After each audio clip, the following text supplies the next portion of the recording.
We're back. Thank you very much for joining us, everybody. Salt of the Streets. My name is Donovan. This is episode I'm calling. 150.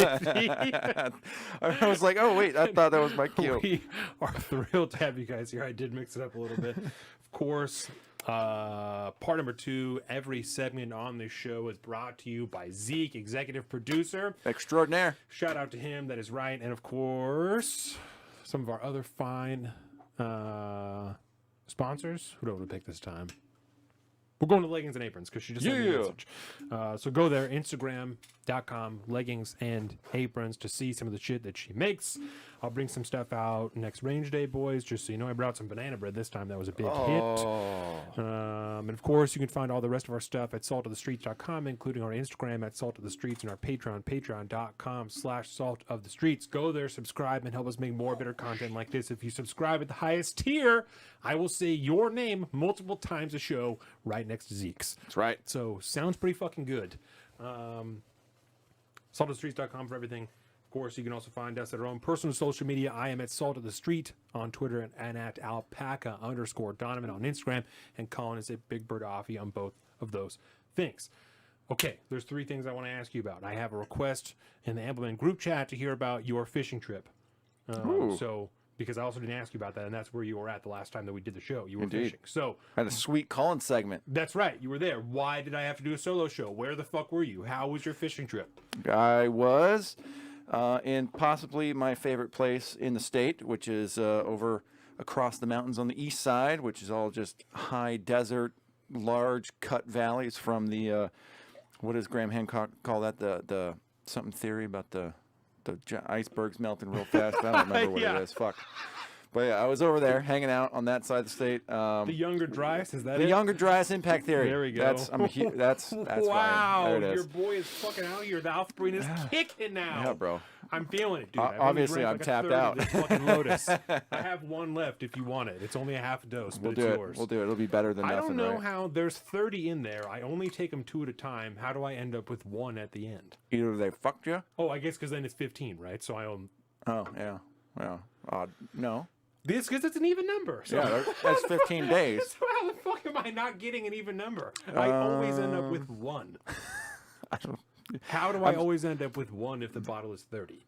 You know, next time you get one, get in there and count them all up. Yeah. Because they might. It's probably like an automatic feeder thing. So there's probably 1 extra or 1 less every time. Could be. Who knows? I don't know. But yeah, I was out fishing with the boys, the fishing trip that you came on before, and the Missoula flood. Okay, I'm going to have to Google that now. God damn it. But yeah, we're just out there cutting holes in a lake in the middle of nowhere at some kind of little fun, kind of crappy resort that is always a really interesting time because there's always very interesting people that go there. But yeah, it was basically 4 days of doing nothing but drinking the cheapest light beer, aka Rainier. No Bud Light this time? There was no Bud Light? Because we didn't bring Bud Light with us. We don't. Like, we're not Bud Light guys. We usually bring... like Coors. Coors or Rainier are my big go-tos. But there were some people there that usually drink Bud Light. And we're in the eastern part of the state, so it's a little more conservative, a little more Trump country. So one of the cats... Guns on the ankles. Yeah, guns on the ankles. That was definitely present. There was lots of guns, which is always just great. There's always a night where everybody gets out of here. We'll talk about the beer after the fishing stories. So, yeah, 4 days of just being nothing. This is crazy. It is. It is. Sorry, keep going. And there's reasons for that, which we'll get into. But yeah, 4 days where I basically didn't go 15 minutes without a beer in my hand or a glass of tequila in my hand. We drank a lot of tequila that week too. But it's just 4 days of nothing but a bunch of dudes hanging out, drinking, fishing, playing cribbage. I learned how to play cribbage again, which was great. And we almost smashed ass on in a few games, which was really fun.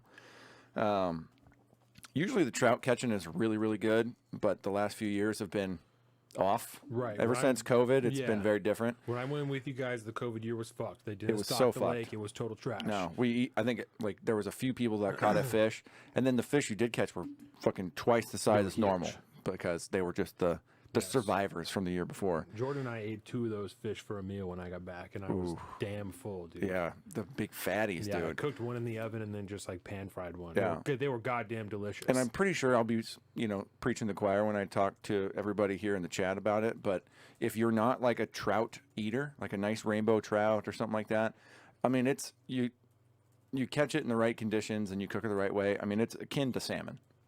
At that point, it's a nice pink meat. It's got enough fat on it to be nice and flaky. You smoke it for a little while. You can pan fry. You can do whatever you want. And they're on like the bones are pretty easy to pull out, even the small pin bones. You know. Yeah. And if you're doing it right, the way you cook it, depending on how you do it, you can almost like just peel the spine out, and then most of the bones will come out. It's pretty sweet. But I think I came home with about 5 fish this year. It wasn't a massive year. We caught a lot of fish, but not a lot of trout. There was a lot of what they call invasive species in there, like perch and smallmouth bass in there. And we hooked into a bunch of those, but none of them were big enough to even pretend to keep. But that was a great time, man. It's always like, I look forward to that week. It's like a long weekend. We always go generally the weekend after Labor Day. Yeah. Yeah. So we leave Thursday and then spend, then come back Sunday. And it's just a fucking great time, man. Lots of, go with a bunch of old timers who've been telling the same stories for 15 years, and then you hear them all again, and then every year they're slightly different.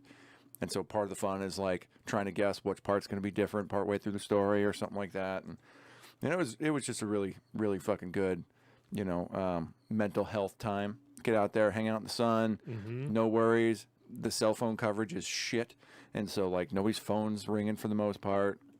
You're just tapped out. But to get back to Budweiser, right?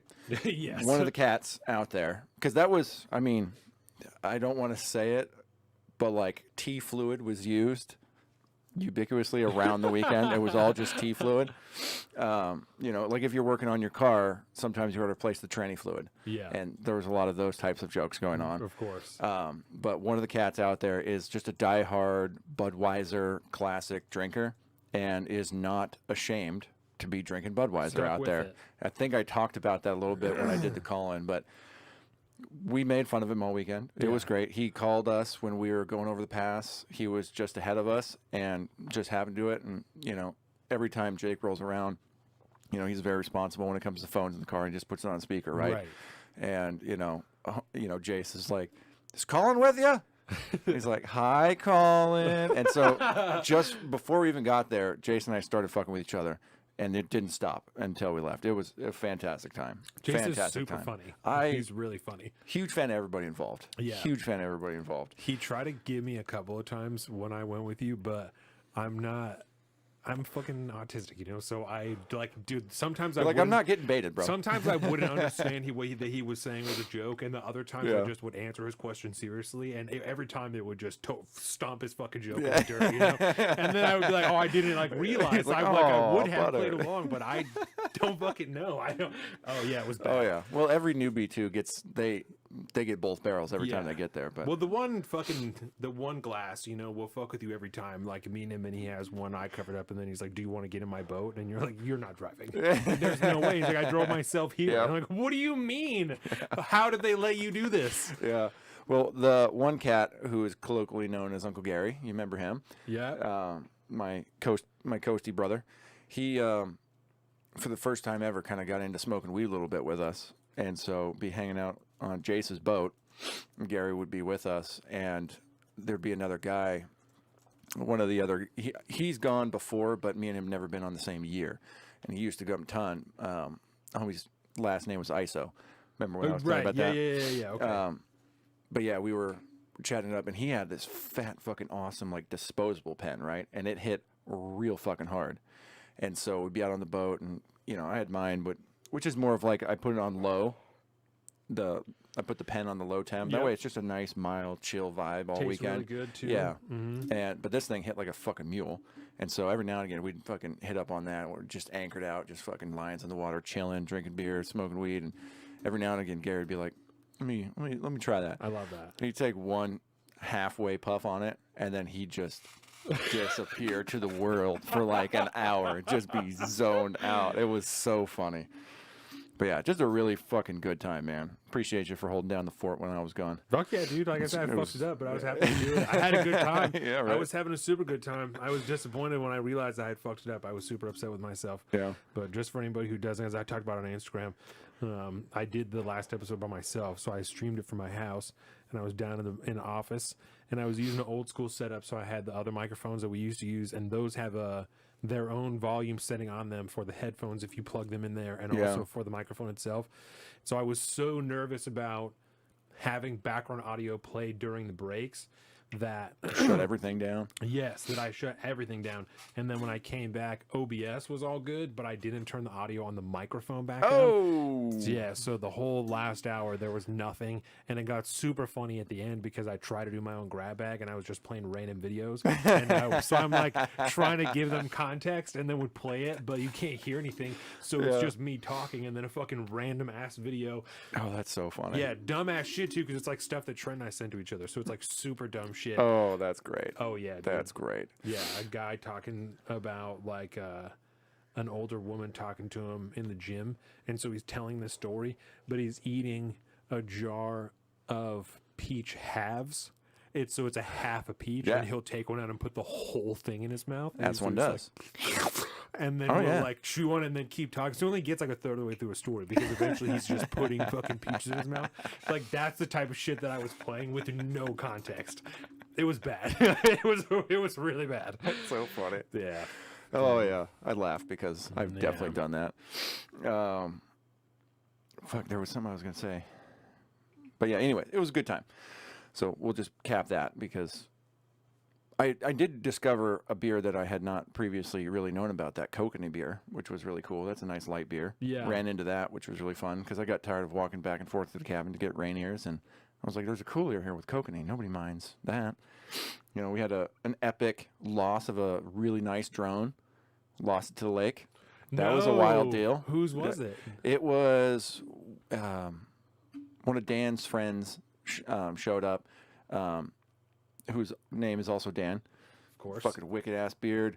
Dude's yoked. He was droning. Yeah, and he had this dope ass thing, and he flied up to like the cliffs and shit, and you could see it all on his phone, and it was a dope ass fucking drone, high fucking def stuff, really really awesome. And he let his kid drive it for a little while over the lake, and then it just went. It died like onto. Like it's got a proximity warning, like collision awareness, so it won't get within 3 feet of any kind of surface, and like you could try to run it into somebody, and it'll just stop. And then there's like proximity warnings that start sounding on the little controller. It's like beep beep beep beep, and if it gets too close, it beep beep beep beep beep beep beep. So he hands the controller off to the kid, and he's like not really even paying attention. And, I mean, this is like this is a very expensive drone, right? This is not, you got to have a little bit of disposable income to be fucking around with this thing. Right. And he gives it to the kids, and they're fucking playing around, and then they're like not even looking at what's going on. They're trying to find it in the sky, and they can't see it anymore because it's a little too far off. And he's like, well, how do I turn? And then you start hearing the proximity warning go off, and then it goes beep, beep, beep, beep, beep. And it just stops, and everybody looks out, and you can see the splash in the water going. So just when he just fuck. get too far. He's like, well, I turned too hard. I think I turned too hard. And to Dan's credit, didn't blink an eyelash. He's like, that's fine. And they all just jump in a boat real quick and head out and try to recover it. Did they get it back? They did not get it back. They found it. They were out there. I was very proud of them. They were cutting Coast Guard level search patterns. They found it. They stopped and they were trying to get it, but they said it was like probably 8 feet down looking on the fish finder.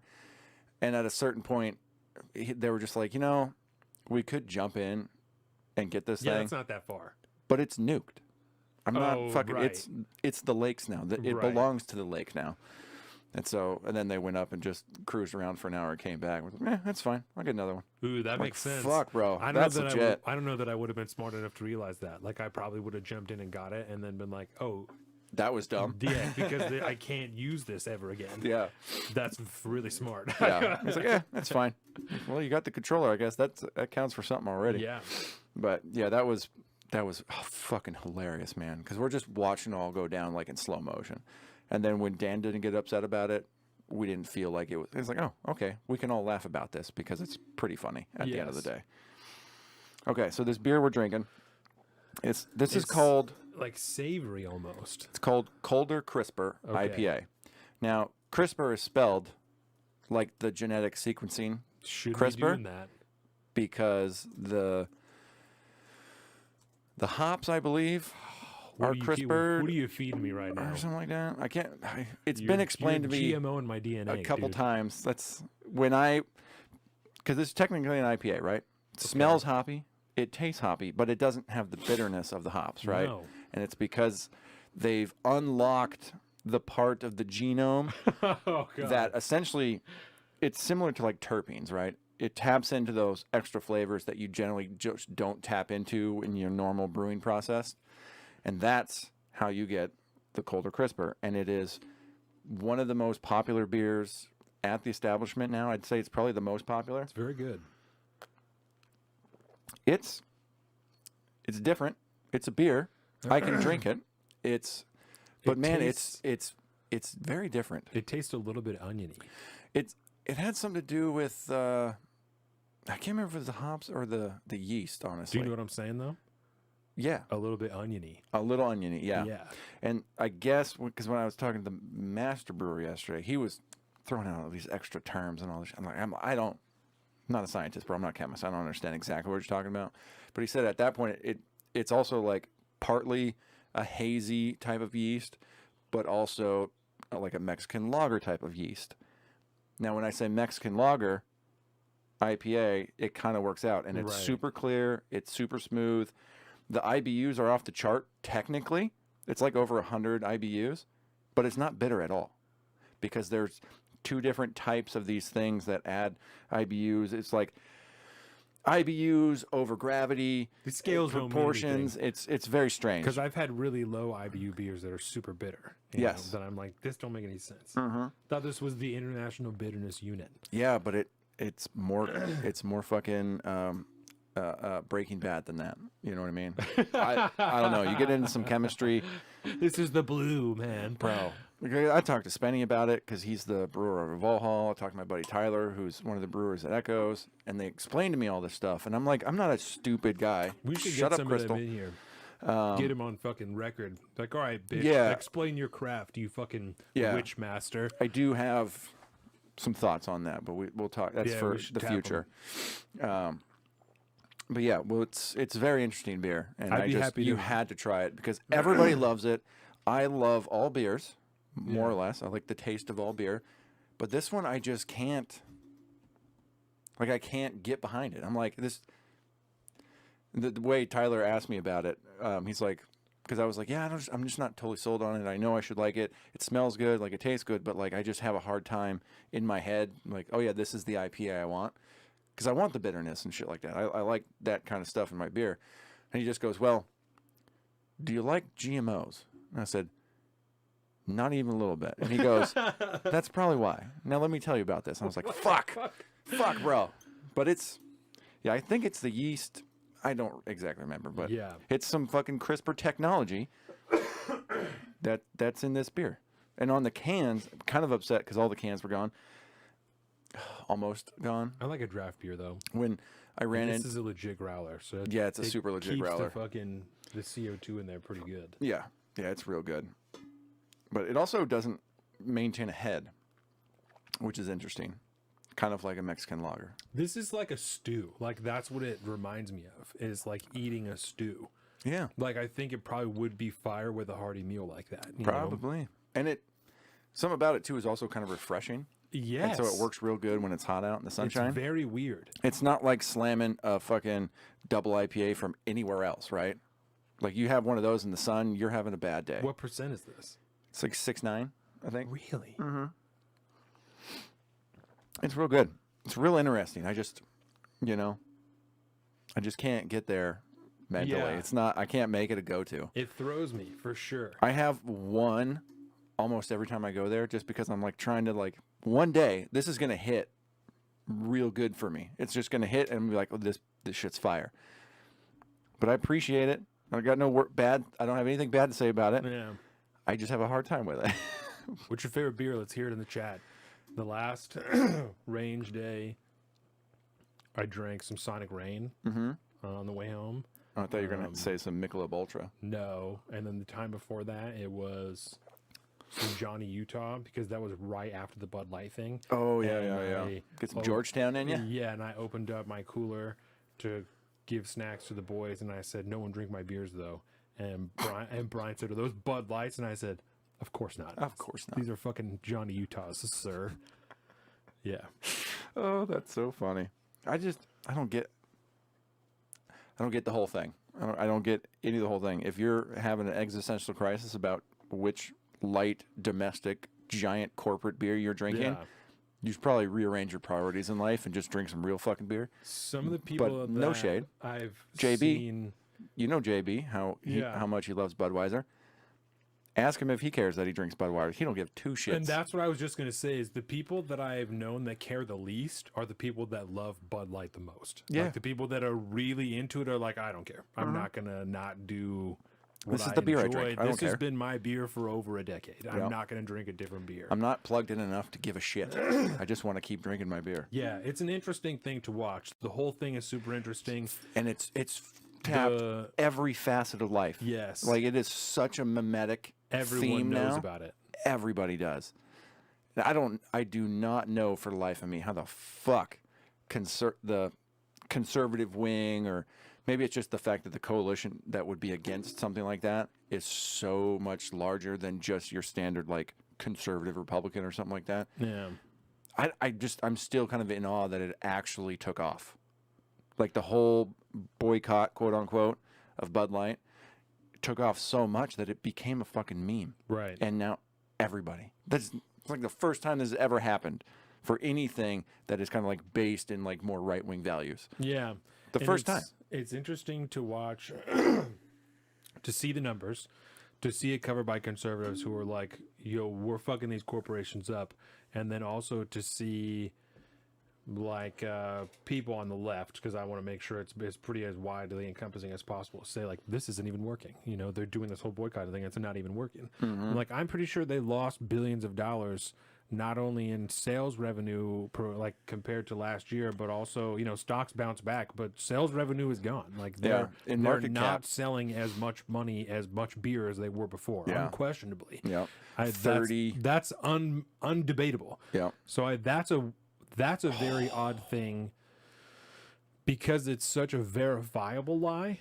To see it be lied about that way, you know. So I told you even on like breaking points that she's like, this is not even working. You know, this whole pushback on them is not even working. Of course she says that. Like, but it is though, because they're losing tons of money. Yes. So I don't get how they're even making an argument that it isn't working. Like, It's super working. You're telling me that white moms are still shopping at Target? I'm shocked by that. I can't fucking believe that that's the reality of what's happening. Yeah. I'm still fucking buying shit at Target when it's convenient. That's not what we're talking about. We're talking about how much money are they not making compared to what they were making before. Yeah. If I'm in a hot day at the fucking lake and there's only one beer to drink, and I'm it's drinking Bud that Light, fucking beer. I'm gonna drink Bud Light. Yeah. Am I gonna order it at a bar? No. But I also wasn't fucking ordered at a bar before. Yeah. You know? So it's very weird to watch. It's very strange. Especially because this is something that I think you're probably in the same boat that like I care so little about. Check. I don't ever drink Bud Light, so I couldn't care any less about this. Well, I do have a little story about I do have like a small place in my heart for Bud Light. Brian's got good taste. I'm down for good Bodhi's Alpha. Fucking Bodhi is money, dude. Been on seltzers though because I think he meant because I'm fat. Well, good sir, you should Google hard AF seltzer and check that out. from the boys. From the boys, da boys. The boys. Yeah, the drinking Yeah. drinking bros. All right, Mulvaney take. Not a Bud- Mulvaney Bud take, Light but a take? Bud Light thing. It took me a very long time for me to even be able to like palate beer. Yeah. I was probably 23 to 25 when I could finally stomach it. Every time we'd go out, like when I was in Coast Guard, we'd go out to the club, you know, to the E-clubs or to the bars and port calls or whatever it is, be hanging out. I would be like mixed drinks guy. I got into cider for a while because like Angry Orchard became a thing. So I started drinking those a lot. And probably like once a month or something, I would try, if we'd be out together, like I'd try a little bit of Bud Light because that's what people would be ordering by the pitcher. And I just couldn't do it. And then one day I tried it and I was like, I could drink this. So then I started drinking Bud Light pretty regularly. And then within like 2 months, I was at the little fucking you know, the little convenience store on base, and they had a bunch of craft brews, and I was like, just grabbed one that looked cool. It turned out to be a double IPA, which was kind of a big step as it turned out, but I didn't know that. I remember talking to my dad on the phone about this because he'd always been a craft brew drinker. He was like, his only beer that he used to drink was fucking Red Hook ESB. Ooh, that's the because OG. that was the OG stuff, right? And then, like, he'd be dying today with all the beers now. I mean, he got to be around for a big boost in the craft brew scene, and he was all about it. But today, there's so many more. It's not even funny. But that's I give Bud Light some credit because it's such a low level kind of like watery beer type of thing that I was able to get into the world of beer drinking through Bud Light. And then I instantly graduated and never went back. So it took me a long time to actually go back and appreciate a light beer. Nowadays I can drink Rainier or Kokanee or whatever the light beers are, and I can enjoy them, Coors Light, whatever, for what it is. Yeah. But there was a while there where I couldn't even drink that shit anymore. It had to be like an IPA or an amber or something like nice and crafty. I think the first beer I really liked was Ridgetop Red that I drank, and I was like, oh, I actually like this beer. Mm-hmm. I've been there for that arc in your life. It's a pretty good deal.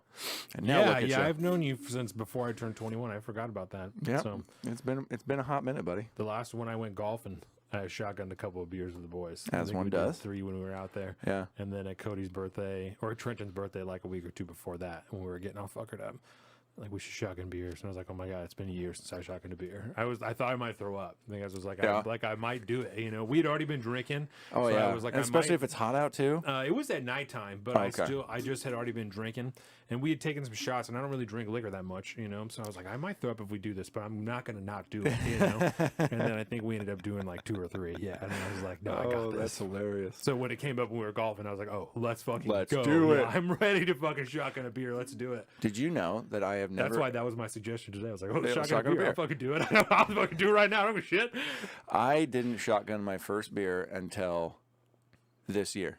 Really? Yeah, it was either tail end of last year or early part of this year. But yeah, me and my brother were over at my mom's place for whatever reason, and we were just having a good old time. And we had a bunch of Rainier with us. God, what the fuck were we doing? I don't remember. I love Rainier. But yeah, and so Chad brought up like, oh, you know, you want to shotgun a beer, Ma? You want to do this, blah blah. And I was like, I've never actually done this. That's crazy. And both of them, I got shit from both. My mom gave me shit because she's like, what the fuck do you mean you've never shotgunned a beer? How did you go through being in the military for as long as you were and you never shotgunned a beer? That's what's blowing my mind.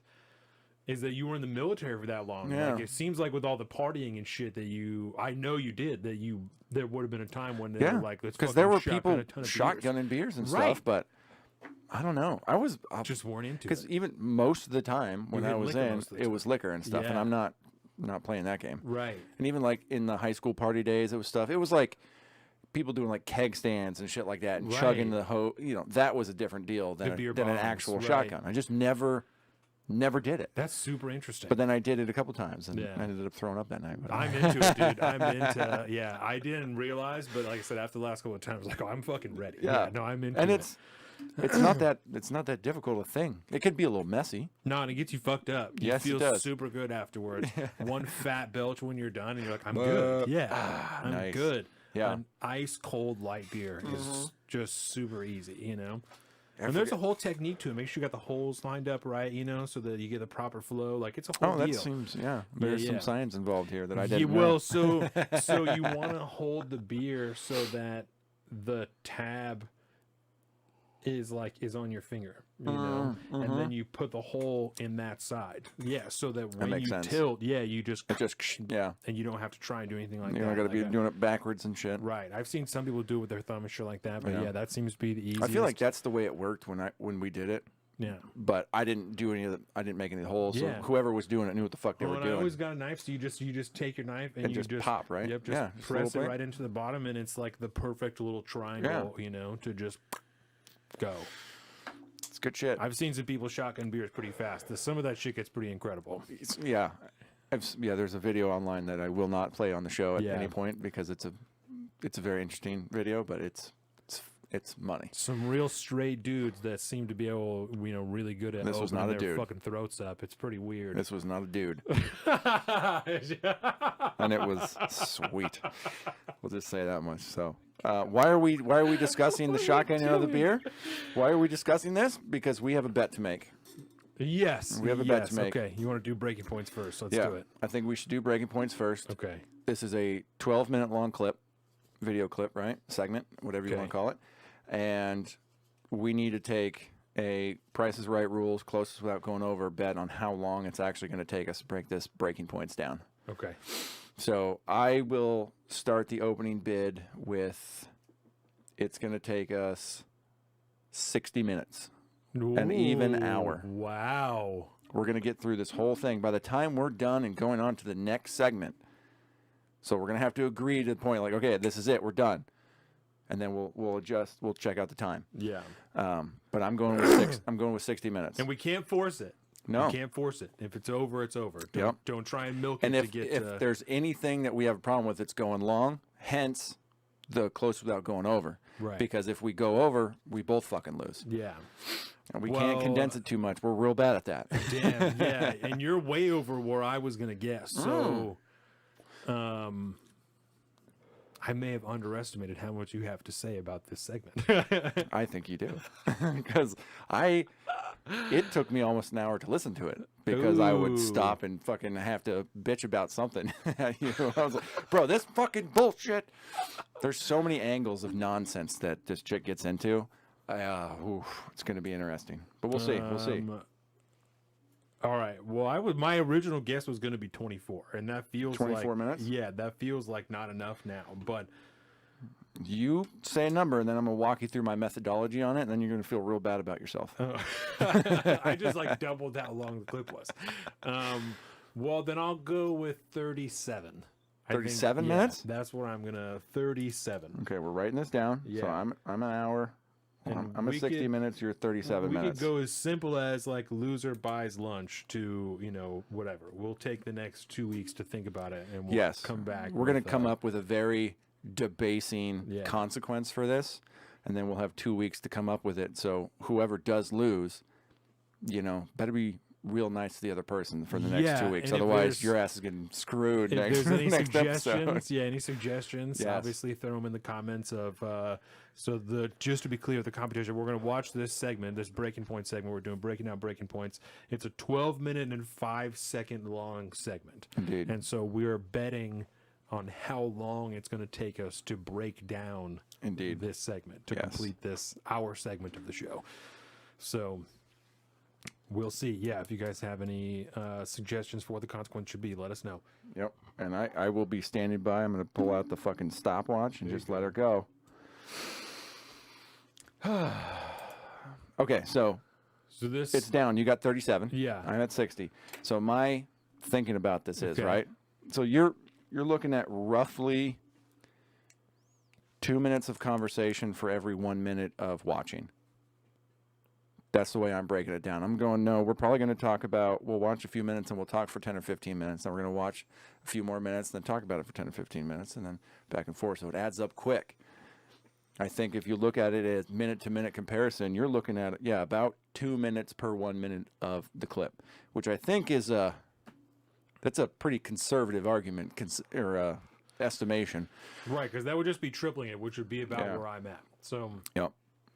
So do you feel bad about that decision yet, or no, are you comfortable with it? No, that feels fine to me. Okay. I mean, I think it's probably over mine, but I'm going to stick with what I said. Okay. Okay, good. I'll start thinking about my punishment already. Let's go. So this segment is about Bilbo. Crystal has such horrible... it's bad. Yeah, that's she part of why does. we're doing this.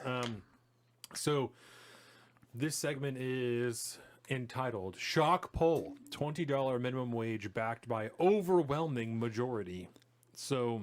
And without any context, we can start this whenever you're ready. Yeah, I'm ready. Okay. Go ahead, start the timer, and then we'll start the clip. Okay.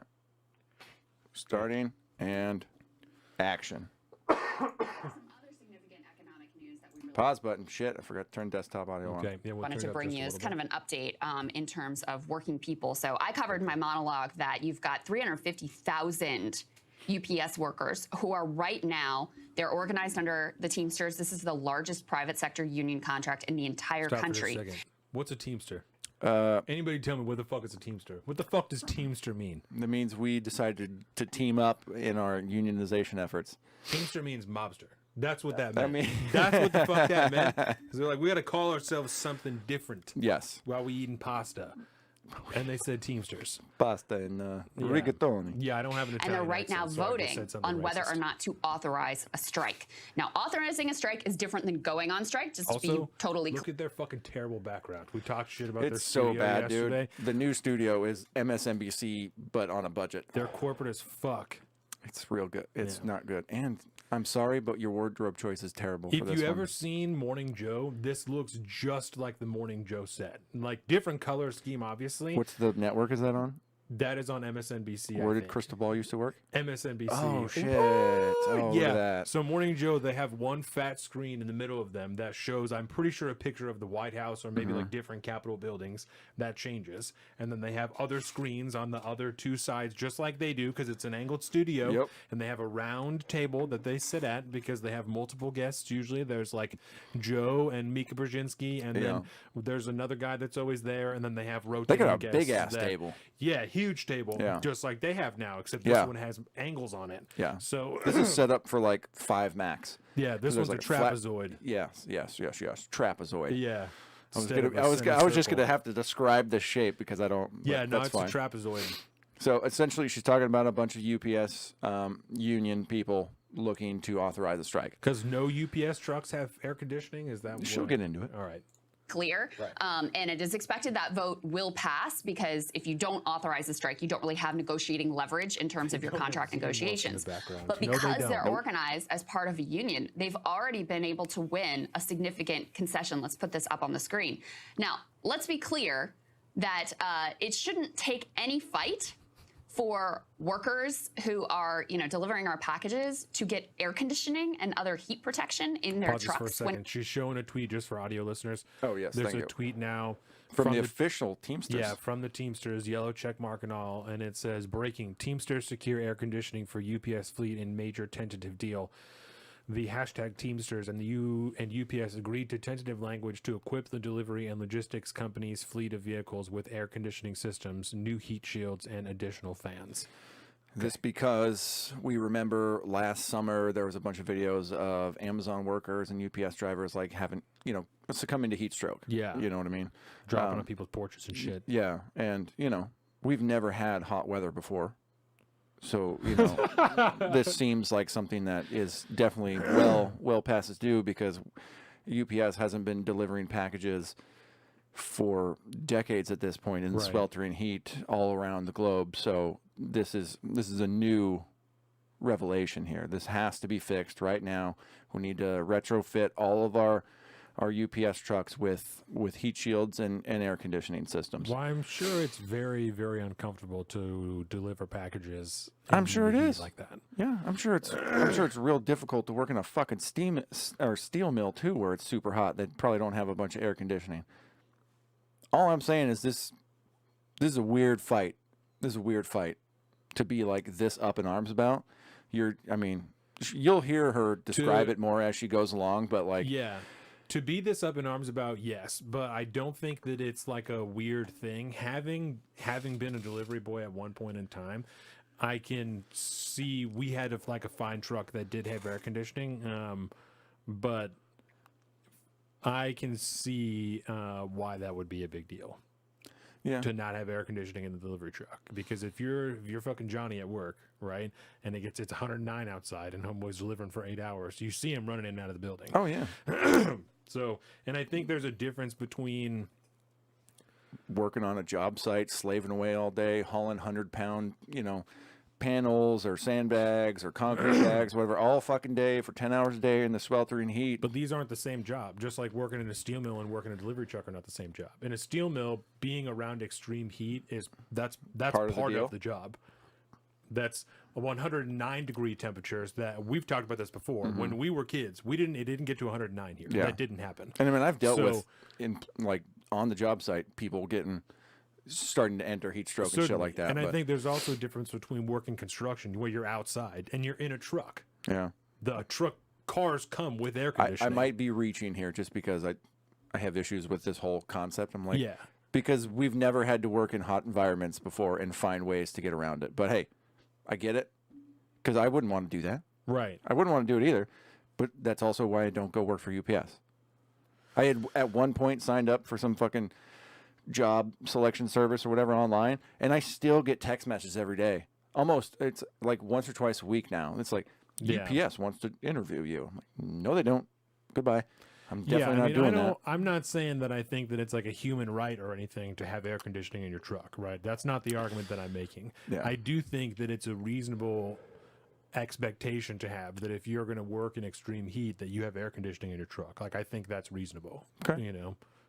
What about the doors open? I see them dudes flying with the doors open all the time. That seems, I just love that Right. concept. So think about driving in your truck. There's a difference between having the windows down and having the air conditioning on. Fucking right there is. You can drive with the windows down. I do it. I don't like to drive with my air conditioning down because I'm a fucking poor person in my brain and I don't like using the gas like that. But because it uses gas quicker, right? But yeah, because you got to keep that compressor going. right. But there is definitely a difference. You're definitely more comfortable with your air conditioner on than with your door. Than with the humidity is not involved. I mean, it's a good. And then you step outside and your sunglasses get all fogged. That's a good sign. And you're like, I was really comfortable for a minute, and now I'm not. If you delivered packages for 8 hours a day, you would want to have air conditioning in your truck. This is true. This is true. That's what I'm saying. So I think there's a difference between wanting to have air conditioning and like I said, she's overboard. She's going, you need it because you're going to die. Right. The shit about the human rights stuff, this is too much. It's not a human right to have air conditioning in your truck. No. It is a reasonable expectation, I think, to have especially in 2023. I think so. Because at that point, you're asking a manufacturer to not install a standard system. Because it's cheaper. Because be like, no, don't. I don't want the standard package. I want the contractor's package. Right. Comes with a fucking AM radio and roll up windows. Yes, precisely. It is like ordering a car with a tape deck because you know it will be cheaper. Yeah. That's a crazy thing to do. It's super crazy. All right, we carry on. And you're talking about, thanks to the climate crisis, but thanks to just hot summers in Phoenix, Arizona as well, temperatures in those trucks were reaching up to 150 degrees. You literally had hundreds of workers, UPS workers, who were falling out from heat stroke, having to be hospitalized. You had some near kidney failure, had one who actually died. So the Teamsters, in negotiation with also, UPS, they probably should be drinking more water. That's almost definitely the case. 100%. But there's ways to mitigate it that is definitely not being utilized. Yeah. Able to secure air conditioning for the UPS fleet in a major, what they're describing as tentative deal. This is from the Teamsters. They say they've agreed to tentative language to equip the delivery and logistics company's fleet of vehicles with air conditioning systems. Says, I worked in a factory that would get to a 115 some days. Extrusion machines suck. And then he said, I drive a 92 pickup with no AC. Great truck. Yeah. Great truck, bro. Windows down in the summertime. Yeah, that's what I'm saying. It's not a thing that you need. But life's sure better with it, though. Yes. Yeah. I don't have AC in the house. It gets toasty in here sometimes. I don't have one because it's not something that I've committed any thought to, but I would be interested to hear the argument from an anti-union person on a different way that the drivers could go about securing air conditioning in their trucks company-wide without having a union. You know what I'm saying? Yeah. You don't have to come up with one, but that's what I'm thinking right now is as I'm thinking about the story that she's telling, I don't think you could necessarily do it without a union backing because this giant ass corporation is so giant. So I'm like, how else would you get it? You know? You'd have to have like your boss gets to be a worker for a day type of thing in the middle of summer at the regional distribution center, and then he goes, boss. Fuck this, man. I'm talking to some higher ups. I'm getting some ACs installed for you guys. Yes. But there's also these lovely little things that you can buy for like $5. They're like these cooling towels type things. They have like these little gel things inside, and they stay super cold for a long time. You get them wet like twice a day, and they stay cool around your neck. You just put them on there for fucking like 4 or 5 hours at a time, even in the sweltering heat. I mean, there's so many ways to mitigate heat exhaustion that like just defaulting to a multi-billion-dollar plan of getting a whole new line of fleet vehicles with ACs in there, or spending the insane amount of money to retrofit all the old fucking vehicles, the existing fleet, that'll cost more than just upgrading your fleet with ACs from this point on. But yeah, you make a good point. I don't know, with UPS at this point, you're not going to be able to do it without the largest fucking union on the planet fighting for that. Because my initial the thought that sparked this was like, well, this is a big win for the unions, and then I was like, well, I don't want to say that out loud. And then I was like, well, hold on. And so I started to try and think of exactly what I thought of, exactly what I said. It's like, what's a different way to do this? But also coming through this, I'm like, I shouldn't not say this is a big union win, because it is. So, heat shields and additional fans. Just to give you some of the specific numbers here, this agreement would require in-cab air conditioning in most UPS delivery vehicles purchased after January 1st, 2024. 2 fans would also be installed in package cars, which the union said make up most of the company's 93,000 vehicle fleet. So they're not retrofitting. If no, I'm just fucking myself up here. I wonder if none of their trucks have air conditioning in them. I don't believe. Saying. Maybe some of the newer small joints that you see floating around. Yeah. But the standard fucking box truck. The big poops. Yeah. You know what we could do is talk to fucking Homeboy at some point and see what he feels about it. Yeah. Be interesting. Catch him one time. The vehicles they already have, but new vehicles will have air conditioning. The old vehicles will have additional fans and other heat protection in it. The union and the workers consider this to be a huge win. And again, Sagar, I mean, to me, I just look at it and I'm like, thank God they're doing this, but also it's ridiculous that 350,000 workers would have to threaten a strike and a total shutdown of the company in order just to get like the basics of their day-to-day safety protected. Yeah, it's really stupid. And it actually does come at a time when Americans are more supportive. Right? This really bothered me, the entire clip, is you'll notice how Sagar is so quiet. Yeah. Because his fucking lapel mic is in the wrong fucking position. So you can't hear him talk half the time unless he's facing Crystal. Right. Yeah. Or you guys have such a big ass fucking production. Get rid of your stupid lapel mics and get a couple boom shotgun mics and a sound guy. Well, their shit's a triangle. It's not a trapezoid. It's a rounded triangle. But yeah, you can probably fit 5 people around that whole little swoop there. Looks like there's screens inside, like little iPads inside of the little. You know, they got to have their fucking. It's got to be MSNBC, bro. You racking out here, bro. Right now of better wages and protections for workers than at any time really in modern history. Let's go ahead and throw this up there on the screen, guys. We have here voters strongly supporting raising the minimum wage to $12, $17, and $20 per hour. This and this is also really what we're going to talk about. Yeah. The UPS thing is an introduction to this $20 minimum wage thing. Yeah. Somehow. It's just like, oh, here's a union win about air conditioning UPS vehicles. Now let's talk fucking minimum wage. It is an odd transition. These people. Shows you were referencing, Crystal, that right now the U.S. is at the bottom in every category on labor policies. Currently, quote, the wealthiest country in the world is near the bottom of every dimension of the index and the worst ranked amongst the 38 OECD countries on worker protection. So, look, I mean, some of these are smaller European nations, but some of these... And I will also say there's a lot of coded language in this whole thing. Yeah, what the fuck does that mean? Worker protections, you know, the bottom level of this index or whatever, because generally speaking, America's business environment, as union heavy as it is, most companies in America are not unionized. Most people don't work for a unionized shop type thing. But in a lot of other countries, it's all unions everywhere. You are part of a union for working at a fucking fast food joint or something like that. I mean, you'll have to join a union almost in every sector of the labor sector, right? And so to compare us to what's going on in the rest of the world is essentially comparing apples and oranges. We have a very different relationship with labor unions in this country compared to countries over in Europe in particular. Yeah. Very, very different. It's because, think of it, all those companies are going to be way bigger because they have to have more profit to be able to pay union wages, union salaries, or union wages, union benefits packages, all the other things, whereas a private company will kind of just do their own version of that kind of things in order to attract the best talent to come to their company, Right. without having to unionize. The minute you unionize, you lose control over your labor as a business owner. The minute you're unionized, you're hamstrung by a room full of regulation that has come down from the federal government and the state government and stuff. Yeah, and on top of that, the state regulations on top of that, which removes any profit motivation for that company unless they're fucking massive, like a UPS or something like that.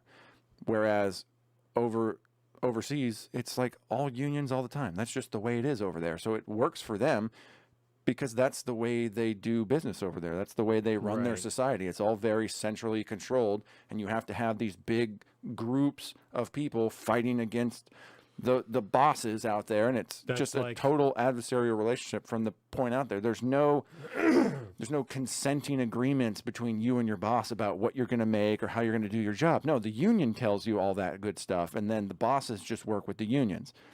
You just remove all responsibility and ownership of your own labor at that point. A really good example is in France, and we talked about just a couple episodes ago when they changed the pensions. The government passed a bill. The federal government there passed a bill to adjust their retirement age and when people can access their pensions, and that's because almost everybody's pensions there, because they're in the union, are government-backed pensions. And so they control when people can and cannot access their own retirement money. And in that one in particular, I mean, that was essentially Macron taking extra executive action. And people were super pissed. They're super to the fact they protested for a fucking month or whatever out in the streets. It was wild. I loved seeing the pictures of people like drinking at cafes and shit though, and then other people like lighting fires in the background, right next, getting like lit. right there. Yeah. And other people just chilling, probably talking about what's going on. Yeah. And other people just whoa, Molotov cocktail and shit. Yeah, just getting after it. It's crazy.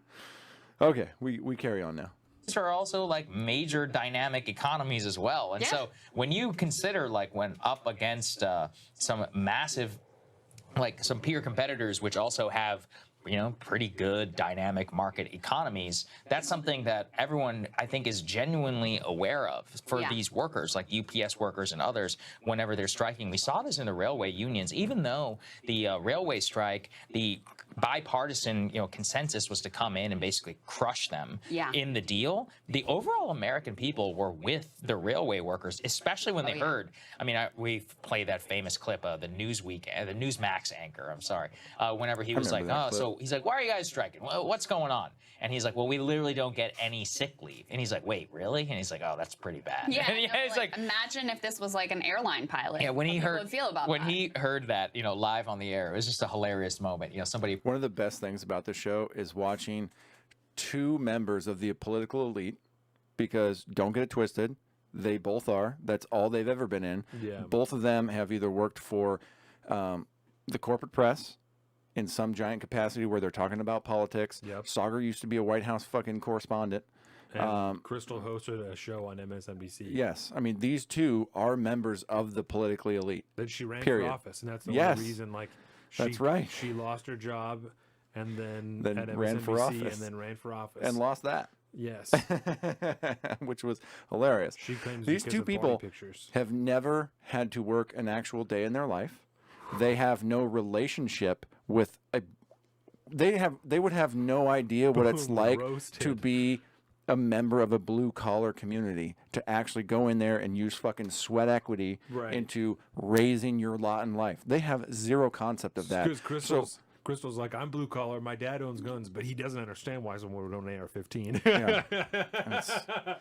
And as a quote unquote conservative, Sauger has the fact that he is so openly willing to just support these massive unions, that essentially all they do is raise cost for the consumer exponentially. And he's fine with that. And we'll get into that more in the minimum wage thing for sure. Yes. Predisposed to say this is totally ridiculous. And then he heard the truth. He's like, he's like, you can't have that. But then of course the government just came in and crushed it. Yeah, well, that's I think a really key point, because what you see here is a failure of democracy. When you have the public, overwhelming majorities, bipartisan majorities of the public who want one thing, and the actual policy implemented by elites is at the polar opposite end of the spectrum. What? I have a news flash for Crystal Ball here. You know that when you go to work for a company, companies are not democratic establishments. What role did the government have in this? It's democracy. Everything should be a democracy. Everybody at a company should have an equal say in how the company is run. It's a failure of democracy.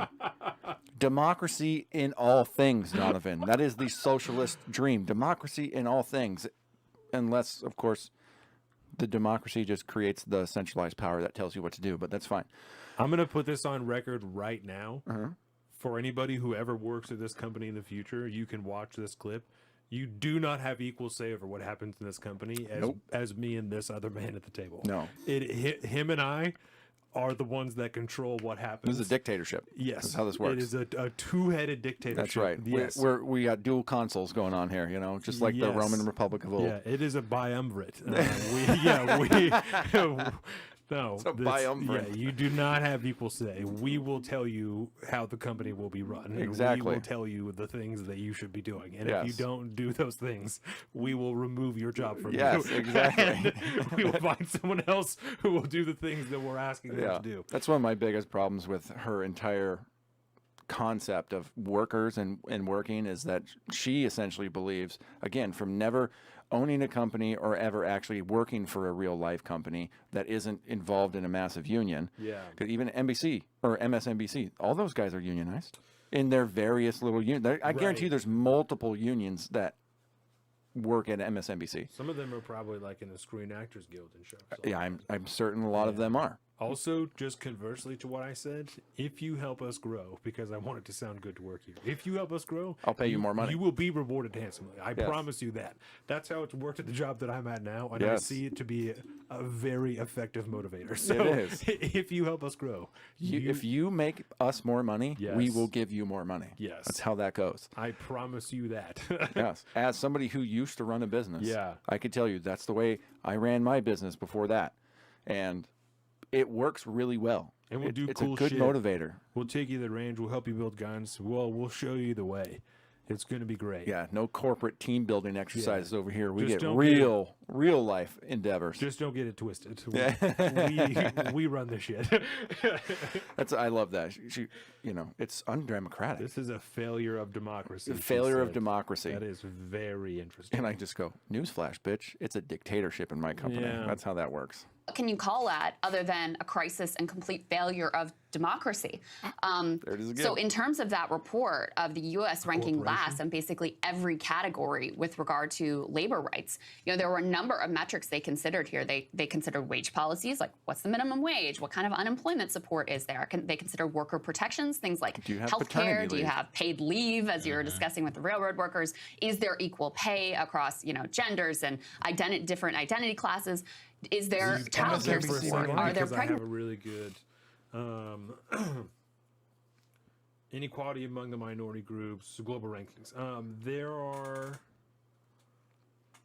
you know this obviously, there are more stats that need to be taken into account when you're comparing objective groups like that than just saying these two things are not equal. We've talked about the wage gap between men and women a million times over, and so I'm not going to dive into that one or any of these things specifically, but you cannot take two minority groups and compare them and say, well, something is obviously wrong here.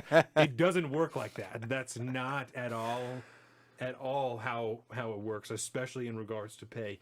And the second point that I have on that is about meritocracy, because this is just, I'm going to say it's a feeling because that feels good to say. I got a feeling. I feel very confident from the experience I have in business and discussing with other people in their experience working. Meritocracy is more alive in this country than corporate media wants you to believe. Yes. If you work almost anywhere, but specifically at a good company, and you work hard, you will make more money. I promise you that. And if you don't, it's because you have a shit company. There are obviously off chances that the person you're working for is a racist or is a sexist or is a whatever and doesn't respect you because of a certain immutable characteristic about you. The likelihood of that is statistically very low. if you work hard, you will see success and make more money. Some of these jobs, this shit that she's talking about, you aren't supposed to work there forever. We've talked about this 9 million times. You're not meant to work at McDonald's forever. The job isn't designed that way. There are some positions, the managerial position, that is meant to have someone who has experience there. Yes. The other jobs, the ones that suck, that we claim need to be paid $20 an hour, you're not supposed to work there forever. You aren't supposed to be able to sustain your whole life off of that job. Nope. That is supposed to be for fucking kids who take a look at when these companies were started in the 1950s, when McDonald's began to become a chain, right? That was not a good franchise. Yeah, when it started becoming a chain, right? There were children working at the cash register. And we all know I support child labor. They were not overwhelmingly 40-year-old people who were working there, because that's not who the job is designed for. Not in the beginning and not now. You aren't supposed to sustain an adult life off of that job. That beginning job is meant to get you enough money to get out of your parents' house and to probably share a house with somebody else and get enough to get by. Yeah. So you can maybe save a little bit of money and have work experience to find a different job. Even the managerial job, you aren't supposed to be there forever. That job is, again, designed to get you managerial experience so you can work for a different fucking company. That's the whole idea. Yeah. That's the whole fucking point. The most valuable thing you can get at a retail job as a cashier or at a fast food place as a server or something like that, the most important thing you walk away from that job with is not the money that you made while you were doing your time there. It's the line item entry you get to put on your resume to show I worked at this place for a year and I fucking showed up every day and I didn't get fired and I did my job. Yes. That gets you a better job a year later at not a shitty company. And I don't know. That's something, I don't have an answer for this. It's just I don't know where that went. And I feel like an old man when I say that, but that feels very logical to me, that if that isn't your work experience, then there's something that is, I'm speaking solely on conjecture and opinion now. If that isn't your work experience and you aren't fitting into that small minority of people that I talked about that is subjected to one of these people that are oppressing you, legitimately, right? And actively being discriminated against for an immutable characteristic. If that isn't the case and your work experience isn't that you worked harder and you didn't make more money and you didn't get to a higher position and you couldn't go find a better job somewhere else, then there's something that is altering your perception of what is going on, or you weren't actually fucking working hard. I don't know of a company where hard work just is never rewarded in any way at all, and people continue to work there. Because when companies are like that, in my experience, people leave. There are some people that stay. Some people who are unwilling to leave, they're afraid, they're whatever. People will leave. Well, and within a lot of these jobs, if you're actually a relatively decent go-getter at any of these baseline like retail or fast food jobs, you're instantly fast-tracked by the manager to get on the train to becoming like assistant manager and then get managerial experience again to throw on your resume, which then broadens your future endeavors even that much more. It's one thing to show up on time and to do the bare minimum and get paid your paycheck. I can show up and I can work. Cool. That's cool. But if you start getting tracked into the managerial side of things, that's a whole nother thing to throw on your resume. And it looks good because then it also shows advancement and that you have the ability to like try to strive for more. Like, I'm a real meritocracy-based person. I work hard, I get rewarded, and I take the opportunities to advance when they're presented to me. I don't sit back and be like, no, I'm just chilling here, man. I'm cool here. I started making more money at this company that we're at now when I started asking to do more shit. Like, when I chilled and I just did what I was asked, I got regular raises that were fine and they would come intermittently. When I started making it aware, hey, I want to do more stuff. And when we ran out of work and I didn't just stand there and find a little thing, and I went and I found Dan or someone and was like, hey, what can I do? What is next? What is next? And consistently being up someone's ass, showing them that I wanted to work, I started fucking stacking. So like, I don't, in this conversation, and I'll have to think about this more, the only thing I can chalk it up to right now, this perception and this idea that they're expressing, is exactly what you said, that they've not worked for a meritocracy-based company. They've worked for connection-based companies, and that's how you make it in corporate media. Is you go to a good school that they recognize and they find to be fancy or whatever the fuck, you know, and you start working there. And so I don't know. I think, like you just said, it illustrates their complete and utter ignorance on the actual subject in which they're speaking. Joseph Garrett, show the fuck up and do the fucking job, and you can get a better job with some work experience. And if you bust your ass, you may leave with good recommendations. So basically, what he said. Yes. In a way more succinct manner. Thank you very much, Joseph. Action. Accommodations, all those sorts of things. They also considered the right to organize. So that's, do you have sectoral bargaining? Are workers really able to exercise their rights to collectively bargain? Are they really able to exercise their rights to join unions and organize within a union? Their rights. And across, literally. And I also think there are probably not as many cases as she thinks where the ability to collectively bargain or collectively bargaining in like actually doing it is necessary. Most of these issues could be handled on an individual basis, but there are enough people because of different personal characteristics or backgrounds or whatever that are unwilling to do the same things that some of the other people are to get whatever they're asking for, a fucking AC in their truck or more money or whatever, you know. We saw a little bit of that, I think, with all the fast food unionization stuff when we talked about that, because a lot of the employees were like, bro, I don't want to be a part of this situation. Yes. And then they were ostracized from the rest of the fucking group.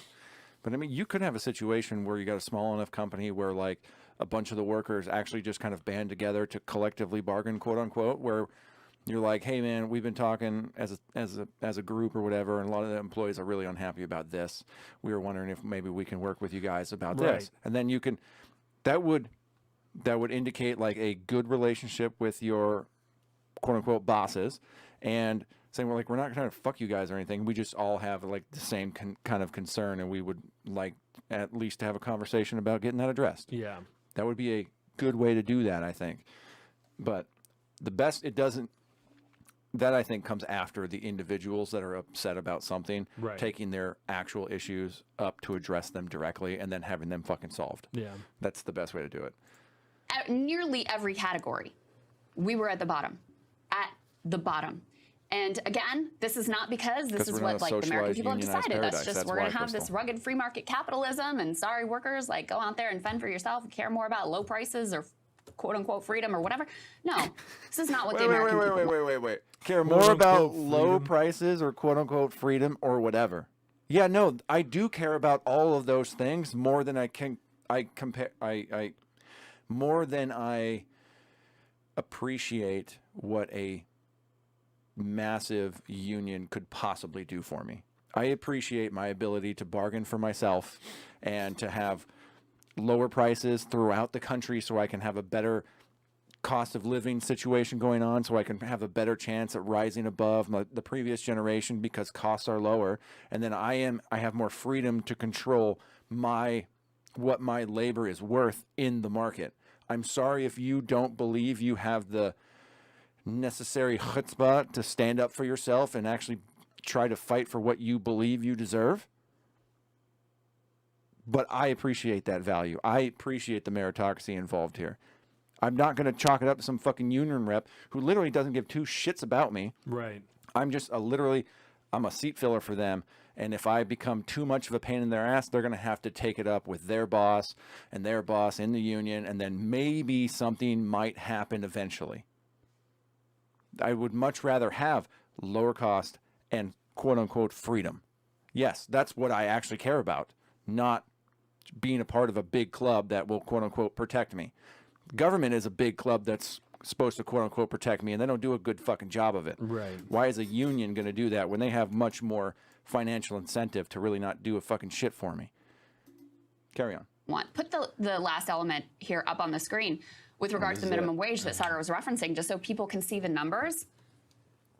60% of Republicans support raising the minimum wage not to $12 an hour, not to $15 an hour, to $20 an hour. Okay, so let's talk about this. Let's talk about this poll. Yeah, this poll. It's the tweet that they're showing from at USA Polling, and it says 3/4 of Americans support raising the minimum wage to $20 an hour. Even 60% of Republicans support the notion. So when we look at the screenshot of the study, it says that it's from a place called Data for Progress. Okay, so I don't know anything about this particular polling firm. I guarantee they're not unbiased. No. I guarantee it. I bet you they support a lot of unions. Yeah. And then at the other side, it says May 5th to 6th, 2023, survey of 1,244 likely voters. So they're doing, Breaking Points is doing an entire segment on a poll of less than 1,300 people and saying that 3/4 of Americans support $20 an hour. And this is a poll that was done by a company called Data for Progress. What's the current rough population? 330 million people. 330 million. Okay. So we're going to go 1,300. Because we'll just round up and give them that one. Yep. 33. Enter. Divide. Oh, it's breaking my calculator. The decimal is so infinitesimally small. The representative percentage of Americans that they're trying to say represent the whole country is so small it won't even pull up in my calculator. It gives me like a two, it's a root, it's a square root in a number. Because it's like 0.00001%. And that's what they're saying is representative of 3/4 of Americans. Hey, 60% of Republicans, according to this poll, right? Yes. So we're talking 60%. So maybe like 600 people out of this 1,200 people poll believe that, maybe. And it says voters were randomly split into 3 groups. Each was informed that the federal minimum wage is currently $7.25 per hour. And there are very few states that doesn't say that this is me. There are very few states that have that as their minimum wage. Yeah. It's mostly in the lowest economic states in the country do that. Yeah. Because Seattle themselves, they pass their own shit. That's like 20 now, I think. And then they said, then each group was asked whether they support or oppose raising the minimum wage to one of the following rates: $12 per hour, $17 per hour, or $20 per hour. So that's what it's a big deal, bro. Yeah. Okay, so we made it to 5 minutes and 48 seconds, more or less, at 37 minutes. We carry on. At this rate, I'm going to lose too, so don't feel bad. 3/4 of Americans support raising the minimum wage to $20 an hour. And understandably so. And we've been having the conversation about, the fight for 15 for over a decade now. Prices have gone up, as y'all know, quite a bit. So yeah, $20 per hour. If you're thinking about just being able to live and be able to afford the rent, be able to afford food prices, like just the basics of living. Do you think, so we've talked about how much wages have gone up across the country, right? That we have signs at our McDonald's here. I mean, Washington and some of these states are a little bit of their outliers because they already have really high minimum wages, but this is just an example, right? Our state minimum wage is like $14 an hour, maybe 15 or whatever. But still, at these fast food places, the entry-level jobs, $16 an hour, $17 an hour, $1,000 buy-in bonuses or hiring bonuses, right? Shit like that. So there's no way this had any effect on inflation, right? Of course not. The fact that the entry-level You're devaluing the dollar now? Right. Yeah, no. Definitely doesn't have any effect on inflation. Right. Mind you. So she's talking about how people need to make more money to combat inflation. Which will then raise inflation. Right. Oh, if you make the federal minimum wage, if you more than double it, right? We're not just talking about the states. We're talking about the people who actually print the money.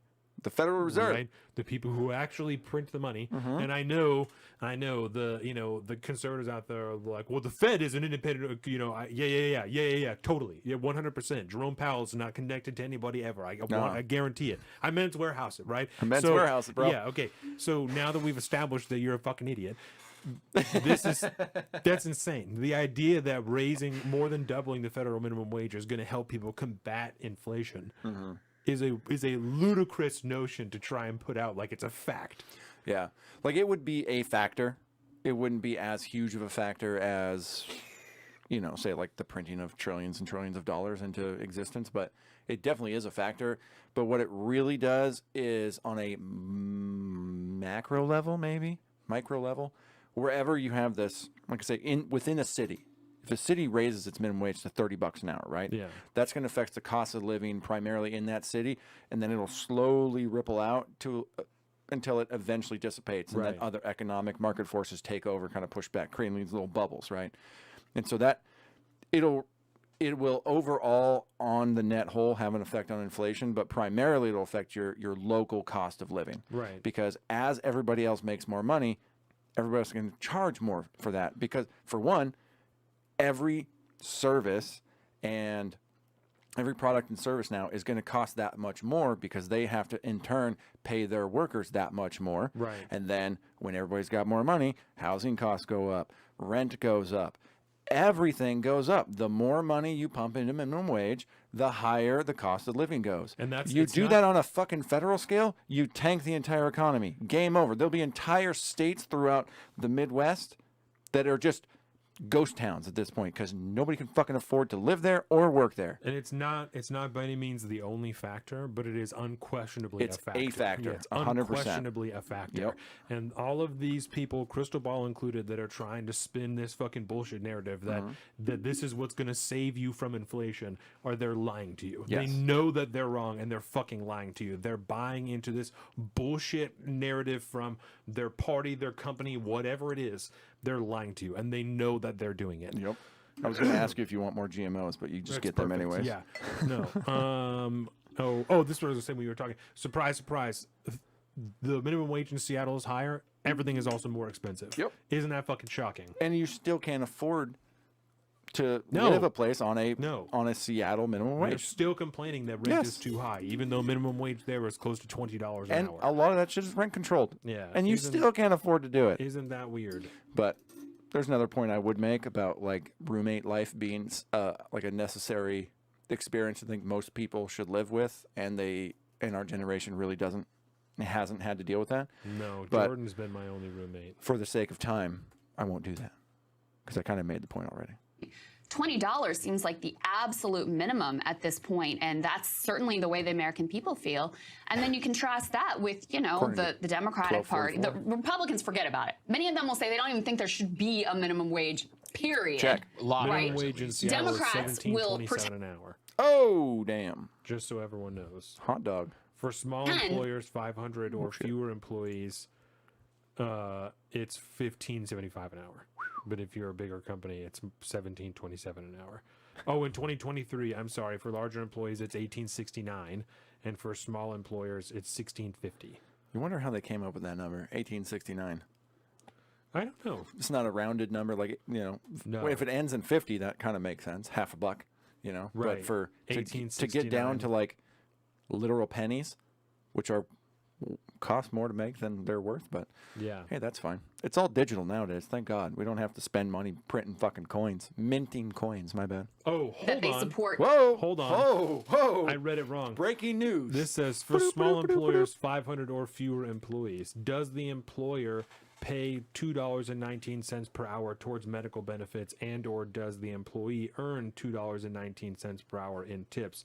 And if the answer is no, then they have to pay $18.69 an hour. And if they do, then it's $16.50. So if you pay the difference either towards medical benefits or in tips per hour, so it's like then- servers and shit like then that. you can pay less per hour. But if you don't, then you have to pay $18.69. Every year, Seattle's minimum wage increases on January 1st.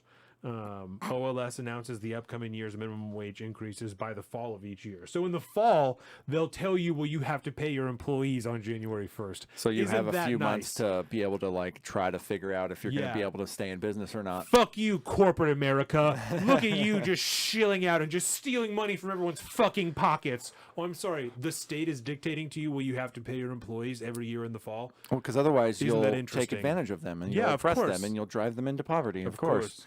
Thank you, Crystal, for enlightening me, because had I not, fucking looked up this one document, you're so stupid. Let's read some of these comments really Let's quick. do it. Shout out to the executive producer finally in the chat. That's right. Joseph says the unions make it too hard to get rid of shitty employees. Minimum wage should be dictated by the free market. $15 minimum wage will make it hard for fast food employees to afford a burger when they have to raise their prices to pay you. Yep. Or make them eliminate your burger flipping job altogether. Seen that happen already. Then Zeke said, "What's up?" And then Joseph said, "Machine flippers will take over when they are cheaper than workers." They did that and they turned them off because it was too efficient. Yep. Because then they started losing money on like too much product going to Yes. waste. That's a thing. Yep. That did happen. So All they got to do is adjust the dial a little if bit, we and just they'll be get a fine. little bit fatter, then it will work. You I know? like it. I like it. I like it. I mean, we're already the fattest country in the world, so Yeah. let's go.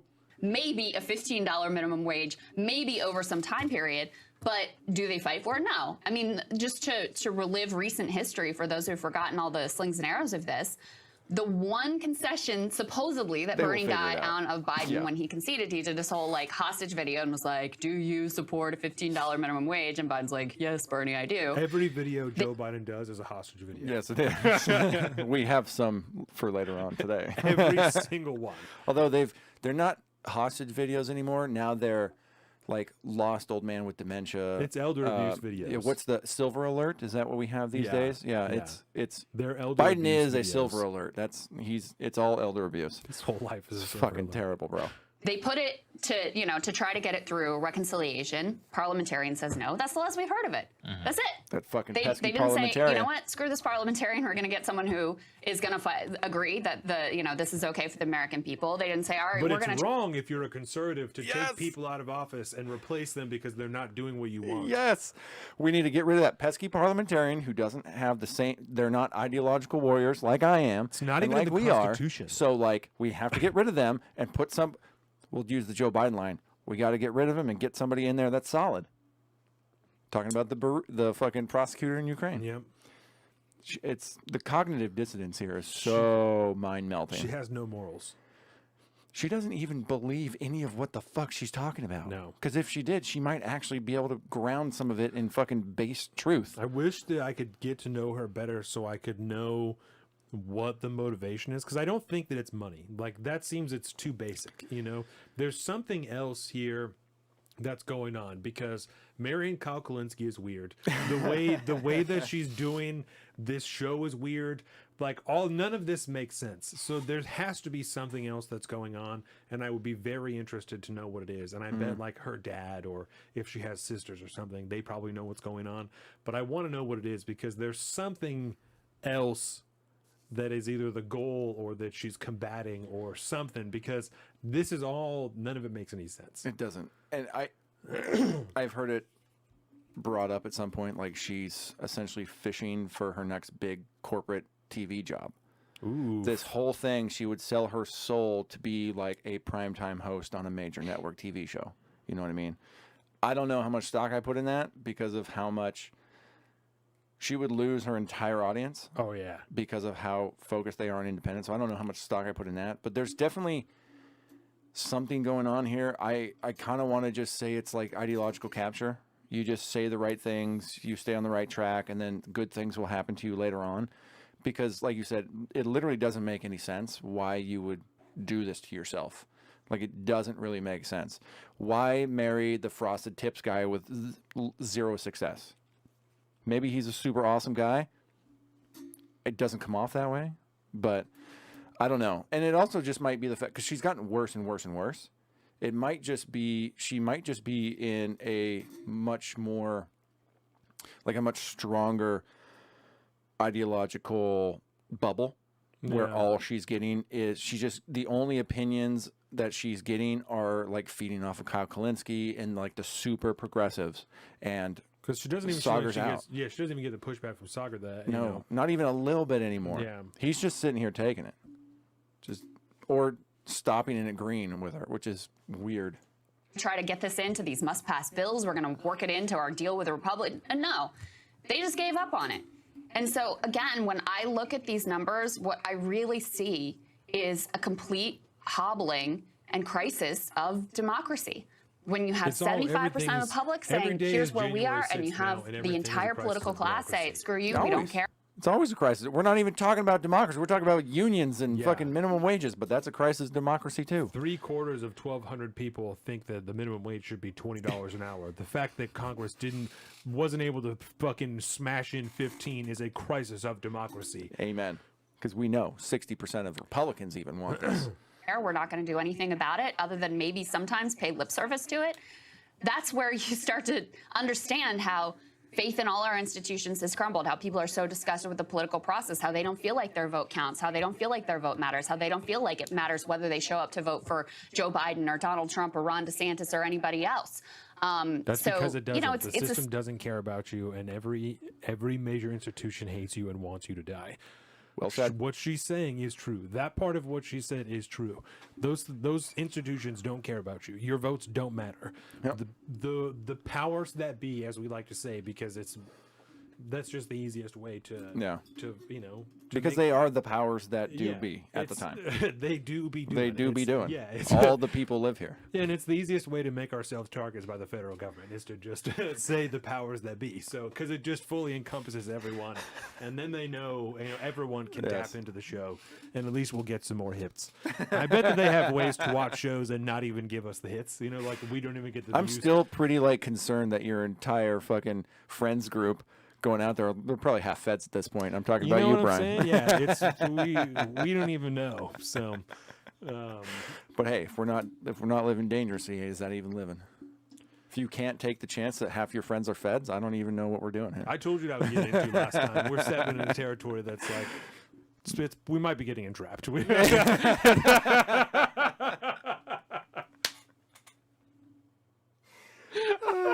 Carry on. I still have a slight chance. Astonishing I got a that slight we're chance. at a point where just for workers to be able to get air conditioning in their trucks so they don't die. This is true. They You basically just literally shut down the That's entire right. economy. That's where we are. And people, Yeah, it's actually, you literally do. I forgot about that. Yeah, because he's dope as shit, isn't We he? look up to him. He taught us things. We clapped for him. We said, everyone clap at him. I love it. forget, life we is often great. look at this as a partisan issue, but the Florida, the state of Florida, we talked a lot about this in 2020.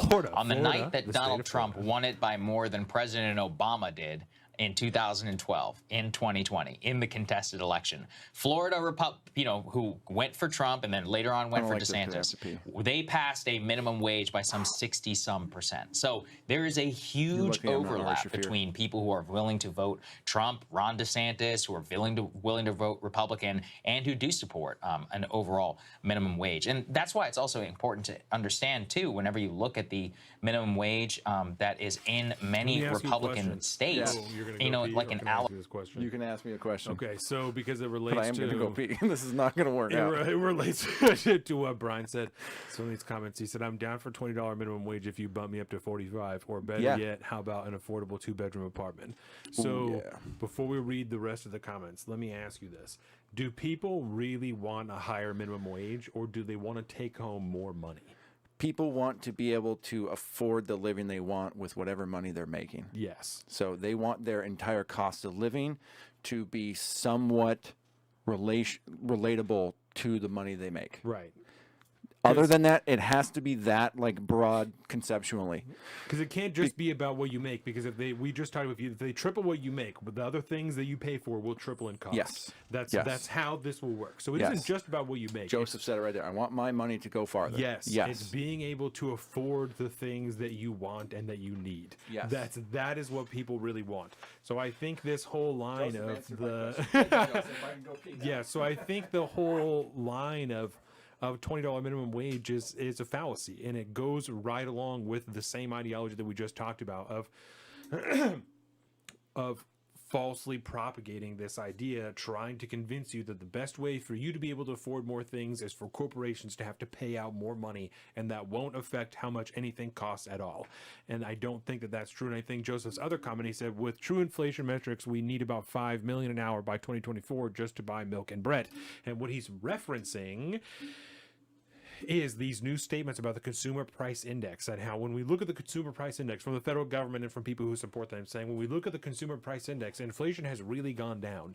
And that's because these statistics that they're spitting out, they also exclude energy prices, food, used cars, rent, the things that people spend most of their money on. Oh, but they're too volatile. They're too volatile. When you take out the things that you spend money on, inflation is down. So isn't that nice? Yes. All of the other things that you buy less often, those things have gone down in price. And doesn't that make you feel good about what the federal government and Joe Biden has done for you? Exactly. And that's part of my problem with where we're going already in this clip now is we've gone from like a very targeted issue. We started with fucking Air conditioners in UPS vehicles, and then we broadened that out to one of the biggest unions in the country, having, back in the sport, giving them a win, blah blah blah.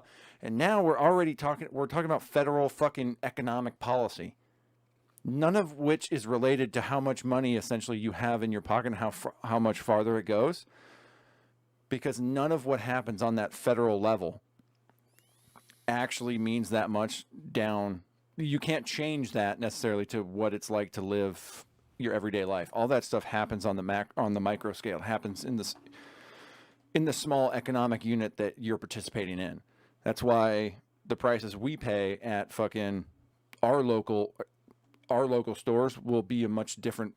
There'll be a different price than if you go over to like the middle of nowhere, Eastern Washington, where there's fucking 5,000 people that live in a town. Prices will be different because their entire economic model is different than it is over here, the way it is over there. It's disgusting how quick you just broaden this out, and the next thing you know, you're talking about the fucking Capitol building and an economic policy that's going to affect everybody, and then fuck most people involved. Yes. It's disgusting. Because most of everything that actually affects your day-to-day cost of living in the communities that you will be frequenting as you live your life are affected by your local politics more than anything. How much regulation and bullshit there is involved in building houses and developing land. That speaks to how much rent is going to be, how much a new house is fucking going to be, how much another, a used house is going to be, a used fucking house. Used cars, brand new cars, very different types of situations there. But at the end of the day, those are the things that you're going to have to compete with and contend with in your everyday life. Let me give you a market condition example. Okay. Yes. You know how much I purchased my home for. Yeah. There is a manufactured home 2 blocks down from mine on a smaller lot. I hope this proves me right. That is a smaller home. Okay. It is on the market for $105,000 more than I bought my house for. Oh! $105,000 more than I bought my house for, which is a 2-story home, 2-bedroom, 1941. I restored the floors, original wood floors, full basement, double lot, fully fenced. Gas heating, gas appliances, right? Yeah. Yes. Yeah. You're living the life up The there on stove the is hill, electric. bro. But yeah, we have gas heating and the hot water and stuff. Yeah. So yes, a manufactured home that is unquestionably worse than mine, which will automatically lose half its value the minute somebody buys it. Is on the market for $105,000 That's more than fucking mine crazy on a smaller lot. That is wild. And someone's gonna buy it. It's only been up for like maybe 2 weeks. Guarantee someone will buy it, and we'll be able to check after that how much they paid for it. Because I also want, we got to find out where this is at. Because I got to look. I'm really curious about that whole situation because that's not the way it's supposed to work. My in-laws, my brother-in-law and sister-in-law, they just sold their house for almost $200,000 more than they paid for it. The market it's crazy. It's rough right now. Yeah, I know. I got things going on that I'm like, I'm not doing that for a while. You see a bunch of fucking for sale signs start popping up here. Used to be fools. The day you put the sign in the ground, the next day you drive by it, there's a fucking sale pending thing attached to it. Fools. Nowadays, not so much. Just wait. Not so much. Yeah, when I was talking to my financial advisor dude the other day, he's like, definitely advise you not for another probably year at the earliest, 2 years probably. Yeah, that's when people should be looking to do some things there. But looking at the sale for that house. I was like, well, I can't wait to sell my goddamn house because I'm going to cash the fuck out in this bitch. So No, you won't. The entire economy collapsed by then. It'll be fine. Then just be happy you have a piece of paper that says deed with your name on it. That way when somebody tries to take it from you, you can kill them and be like, I own this land, bitch. It's deeded. My house is so old that the original plot lines for it is a hand-drawn map. It's pretty awesome. You find that a lot in Bremerton. It's pretty awesome. It's pretty sweet. Yeah. Back when surveyors used to be fucking men. Yeah, someone like drew a stump in the ground, you know. Dude, it's cool. That's it's super cool. That's a legitimate point of observation to find a property line, by the way. Is it an old stump that's been there for fucking 50 years? Yeah. It's super legit. funny, dude. Raising minimum wage won't help.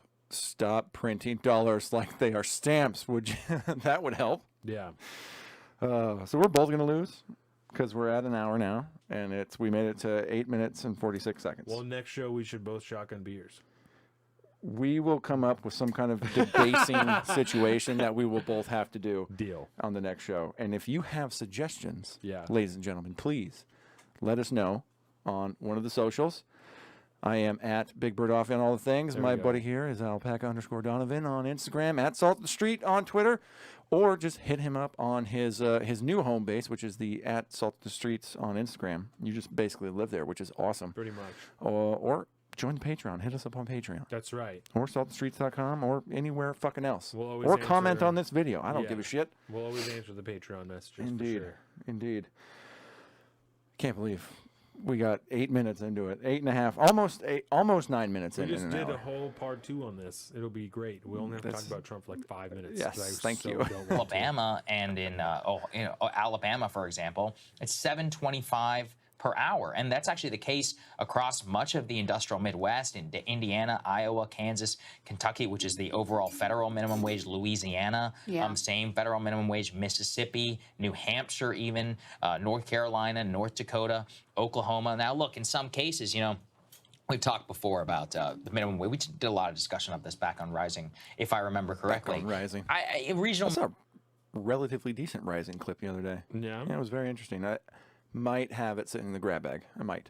Minimum wage and all the discussion around that, I actually think is totally reasonable. Yeah, but sure. there is no saying that $7.25 is actually enough in most of these places, where it doesn't even meet the poverty line. And the problem too is everyone's like, well, you know, if it's the minimum wage, it's like, why should we spend so much time on that? Well, unfortunately, we do have millions of people who actually do make the overall minimum wage, and so it would have a genuinely big impact. There's also been some discussion too around whether the corporations and some of them could absorb it. Everybody talks about small businesses. I've even seen previous proposals and discussions around like phase-in times for the level of employees and times that you have. So there are a lot of maybe once you get so lost in the fucking weeds about the details of how this would impact the overall economy and how it's going to affect different types of businesses, maybe you should, as a federal government, decide this is not our fucking playground and we shouldn't be playing in it. We should just let the market kind of work out. And as a quote-unquote conservative, maybe you should have some base values that might reflect that, so you don't even support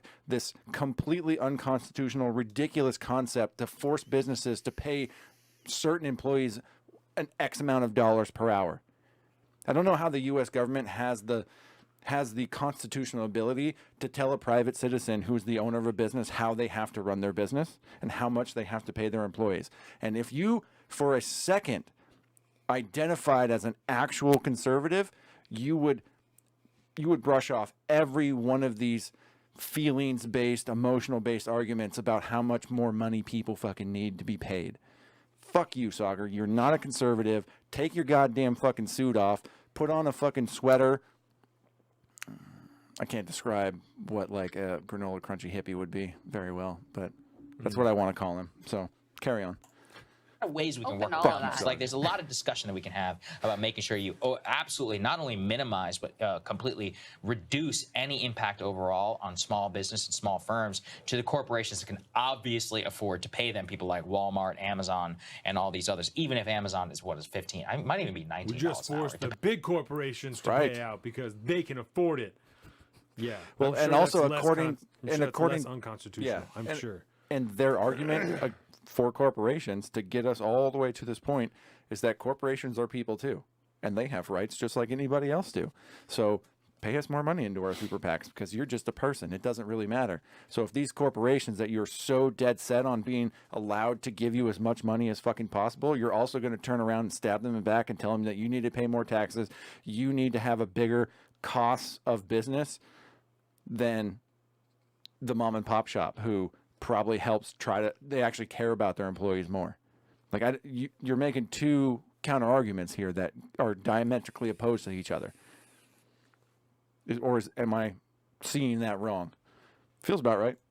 Depends on where you are right now. But of course, sometimes they will actually raise their minimum wage to also stop from having to do healthcare, to increase churn and have total control over their overall hiring process. These are the fights that are most critical right now, given how our economy is, how it exists in the current moment. We have a tight labor market. That's a good thing for workers. That means that they're less afraid to take strike actions. They're less afraid to vote to unionize. They're less afraid to push back on their bosses in individual cases because there are jobs out there. So the question isn't, are there jobs available? The question is, are there good jobs available? So this goes and that's to where, the argument that I was making earlier. I just fucking blew my load too quick. Not all jobs are good jobs. No. And that's, first of all, good is a subjective term, right? 100%. So every job, I'm not even going to do it because I don't believe that. Not all jobs are good jobs. Jobs suck. A lot of jobs are really unfortunate. All of the jobs that I had up until this one, and even this one sometimes, they suck. They were shitty jobs. They were unfortunate jobs. Jobs are not meant to be good. They're not meant to be fun all of the time, especially the entry-level jobs in which you are doing services for other people. Yeah. Right? The first job that I had was working in the call center. Is this not a good job? Is it a job that no one should be doing? Should we just have robots do it instead? Is that how it should be done? Is my job just going to be better if you just double my pay? Is that what's going to make it a good job?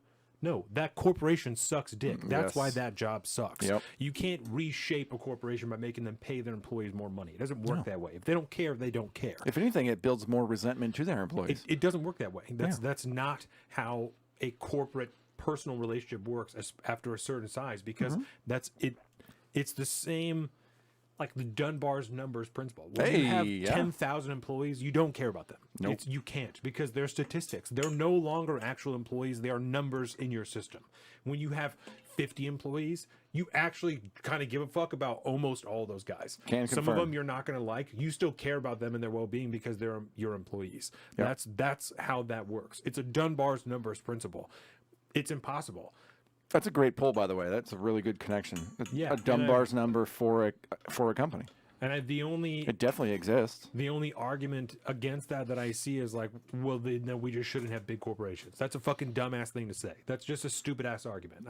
And also I could argue that point for longer and like with more fervor than like the argument for like raising a minimum wage for a corporation. Yes. I can argue that giant corporations are bad way better than I can. Like, you should just pay more because you're a giant corporation. Yeah. At least there are like antitrust and human rights points to be made that are legitimate from an oversized corporation, as opposed to you could actually make real points. Yeah, as opposed to just everyone should make more cash. Yeah, baby. Just more money in pockets. Yep. You know, that's the same thing that led us to the fucking the stimulus checks, and they were like, I had no effect because this is the same woman that said they burned off.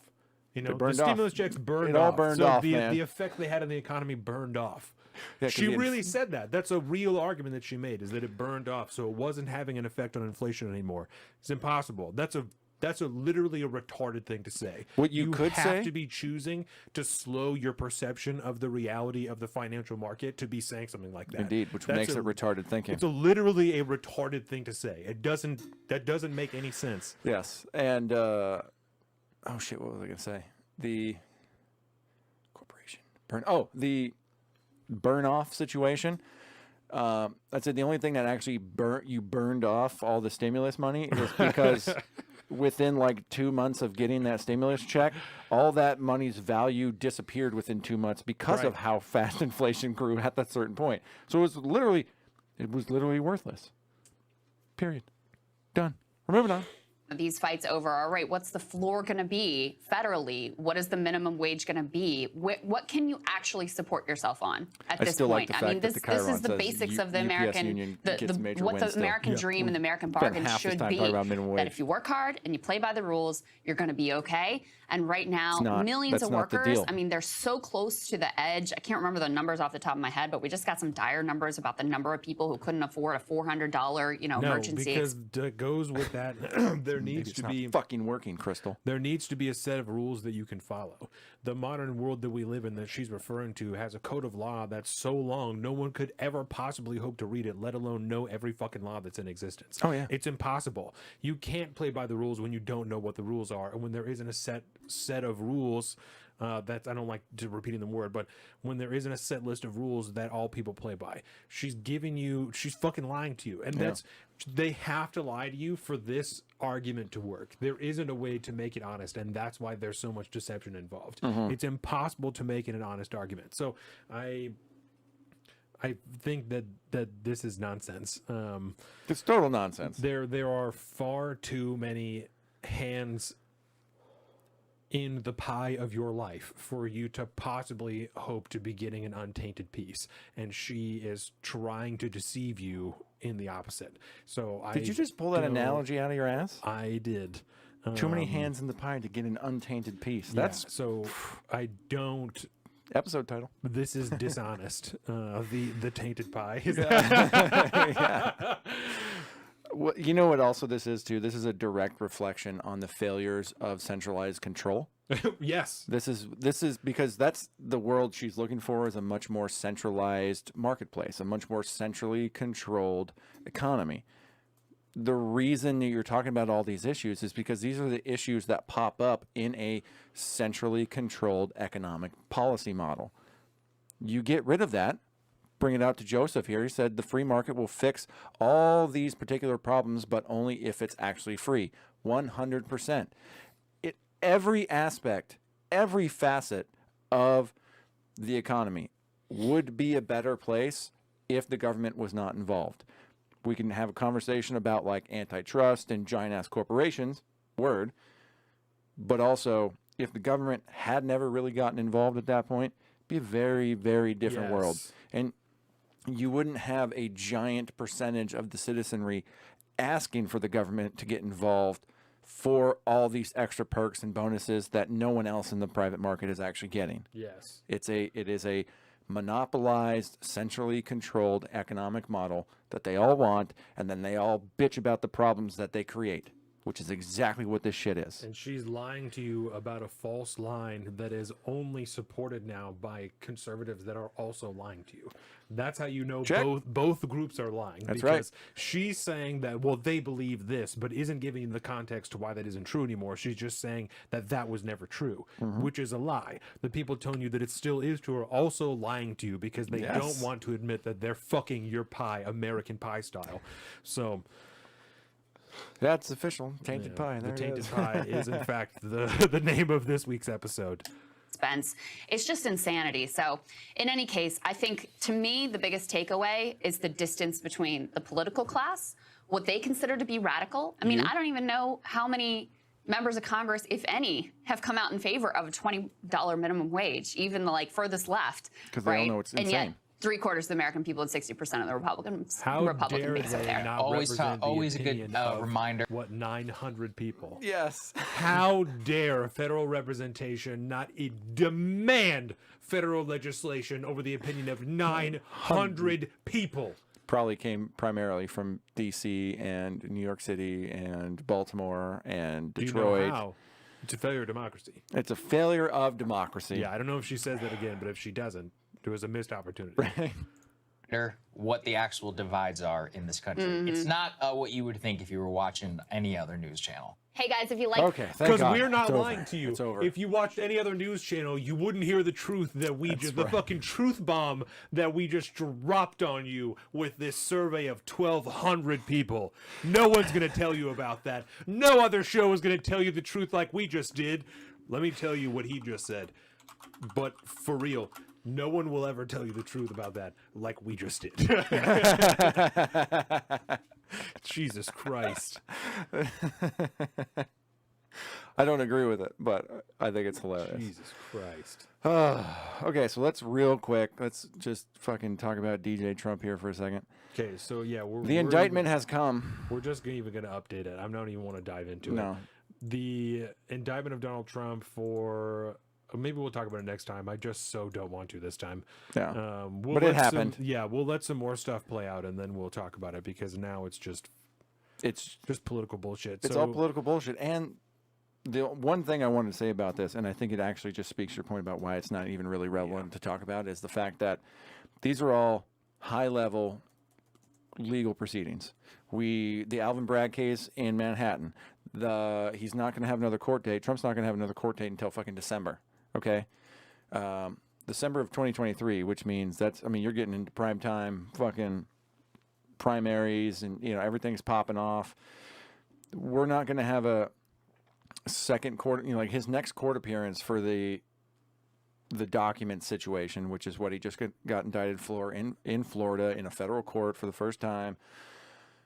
Like, this is going to take forever to play out. If he wins the presidency, we'll just put it that way. If he wins election, he will be president by the time this court case is done. So there's really no hurry into all this. It's all playing out. It's, he's got, if he can maintain some kind of ability to keep lawyers on staff, because he has a problem with losing them all the time. This is going to go on for well into the next presidency. So I don't even know what the fuck we're doing right now. It's just, it doesn't even really make sense. I have one clip I want to play for you because I think it's absolutely hilarious and it illustrates the stupidity of the generalized progressive. Pod Save America? Yes. Let's hear it. So drinking a Dunkin' coffee. Of course he is. Because he can't drink Starbucks. So he's talking about the date of the indictment. This is how inflated their ego is. Dan, care to comment on the unverified report that Jack Smith has delayed the indictment so that it comes right after we hit publish on this episode of Pod Save America? I just hope when that moment comes, the appropriate people in America thank us. Because if big news only breaks after we pod, if we don't pod, no big news. Dan. This is why also I hate the term pod as far as podcast, because that man with the very pretty blue eyes is so full of, both of these guys are so full of themselves, man. Pod Save America podcast is unlistenable, it's unwatchable unless you are madly in love with these two dudes that are so in love with their own fucking ego and have their heads so far up their own ass they can't tell what day it is because it's dark up there. You can't even tell when the sun comes out. Right. But what's your take on their unconfirmed report that the reason the indictment came out when it did was because they were waiting for the Pod Save America guys to drop their episode about the indictment? These guys are pieces of shit. I used to listen to this show all the time. I hated it. Not because I was like, I love this show. No, it's but Oppo research. Yeah. And I can't. It's just too much. We have breaking points now, at least. Yeah, it's too much. Yeah, we couldn't get through a 25-second clip of these guys if we were going to do like a breaking down Pod Save America. It'd just be over. Ooh. Don't entertain the idea. I don't want to spend 12 minutes of my life with these people anymore. And I've walked away from Pod Save America, the whole crooked media endeavor. I'm not doing it, bro. I bet I could get you know, if you want it, that's solo show for you if you want. That's so funny. Oh, yeah. So overall thoughts is basically you just don't give a shit about this whole Trump indictment right now.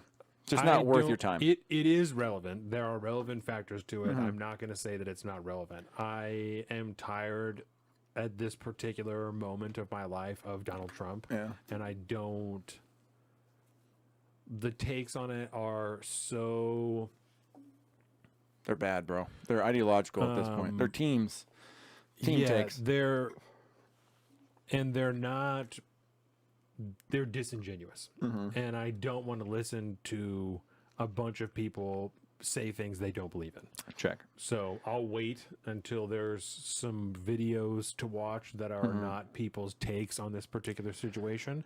Yeah. And then I will make an opinion on it. We've talked about it enough times that I think people understand what our take is on the general situation of the documents, having them or not. I mean, the basics of it in my eyes, and this is part of the reason I don't care about it. You're talking about whether or not a dude who used to be able to access secrets is allowed to still have those secrets or not. And that seems like a really dumb fucking thing to be arguing about. And the fact that everyone is so up in arms about it, and they're saying, well, maybe he can't run, and we should make so that he can't run, and all this type of stuff, you're showing me that there's something else to this other than just what's going on. There's a little hair of TDS in there somewhere. So I don't want to listen to you lie. I don't want to listen to people lie about this at this time. And because there aren't more people, I'm gonna give credit to Dave Smith because I heard like some clips from him they're saying the same thing, that like there's something else going on here, and the fact that no one else is talking about it, there's something wrong. Yes. So I don't even want to listen to conservatives talk about it because you're not even talking about the real issue. You're saying that this is, whatever. When a Republican is in office, you're going to make arguments about how the Department of Justice is independent. So I don't want to hear now about how Joe Biden's Department of Justice, he's going after somebody that he's supposed to be running against. Because if Donald Trump was in office, you wouldn't be making the same argument. Yep. This is not based in anything other than ideology, and I don't want to listen to it. Ideology or persona fandom. Like, it's the most interesting thing I've seen at this point, which essentially made me walk away from the whole thing.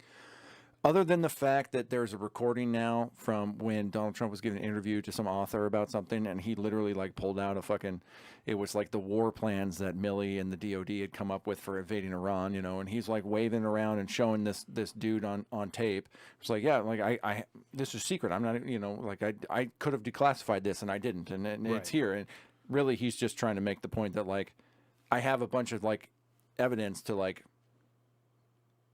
have something to push back against when they say like I was a war hawk who wanted to invade Iran. I was like, okay, well, still, that right there alone is not going to help your fucking legal case. That's problematic, buddy. You're saying. Exactly. You're making an argument you don't believe in, and I understand that it's because you need to defend yourself in a legal status, but that's not even the argument being made right now. Right. Between the two teams, the two teams right now are and it's the weirdest fucking thing in the world, right? You have the rally around DeSantis troops, and you have the rally around Trump troops, and two of them are just going at it, fucking throwing haymakers right now, and it's gross. It's fucking gross because all you're doing is like getting behind this weird ass cult of personality situation. Your righteous indignation towards the state has completely faded away, and all you're doing is like, I want my guy. I want my guy. You guys are so fucking stupid here. You've lost track of the entire plot line, and now you're just in a fist fighting match. You're in a food fight for the popularity of the fucking Republican caucus. Who gives a flying fuck? Besides, there's only one real Republican candidate that's worth talking about. Vivek Ramaswamy. That dude's based as fuck. I love that guy. But anyways, but yeah, that's really all I have on the Trump stuff. It's stupid. I hate it. And at the end of the day, we will have actual legal consequences to talk about instead of all the drama in between then. So whenever there's something legal that happens, we could talk about it, and then we'll move on because it's all just fucking stupid. The state is going after itself. It's tearing each other apart. They're the left is trying to make sure Trump can't run. Trump's trying to make sure the left can't kick him out. It's all just throwing back and forth. At the end of the day, it really doesn't have any true effect on how you live your life day to day right now, because this is just modern day politics playing out, governmental politics, I should say, playing out in front of us. It's a giant drama. It's a giant soap opera, and we're all here to watch it. I, for one, am changing the fucking channel. This is what happens when the federal government is too big. This is precisely what happens. Exactly. And then we get into these lanes where we are essentially taught to think these are the arguments and the fights that we need to have the entire time. The federal government continues to grow, continues to get a bigger and bigger grip on what you can and can't do with yourself. There's more regulations involved. Nobody's talking about downsizing the government at all. Every single person, Trump included, will get in there and make the government bigger, period. Yeah. And in that situation, everybody loses. So that's my 2 cents on the Trump indictment. Don't give a fuck, I like basically. it. Yeah. So we'll see. we can wrap this segment up right here, unless you got anything else. No, that's it. With that, we will call this an end to part 2 of episode 150 of Salt of the Streets. My name is Donovan. I'm Colin. We've been happy to have you guys. Of course, this segment is brought to you by Zeke, our executive producer. If you are still here, of course, this is brought to you by you. And who did I say? Leggings and Aprons, this second segment. So, of course, you can find us also at our personal social media. I am at Salt of the Street on Twitter and at alpaca_Donovan on Instagram. Colin is at Big Bird Offie on both of those things. Obviously, I've had 2.5 beers. You can find all of this at saltofthestreets.com, including our Instagram at Salt of the Streets and our Patreon, patreon.com/saltofthestreets. Go there. Subscribe, help us make more better content just like this. If you become a $50 patron, you can become an executive producer just like Zeke. Indeed. So with that, we'll be back in just a few minutes for part 3. Bye. Thank you very much. Welcome to the Salt of the Streets, coming at you every week.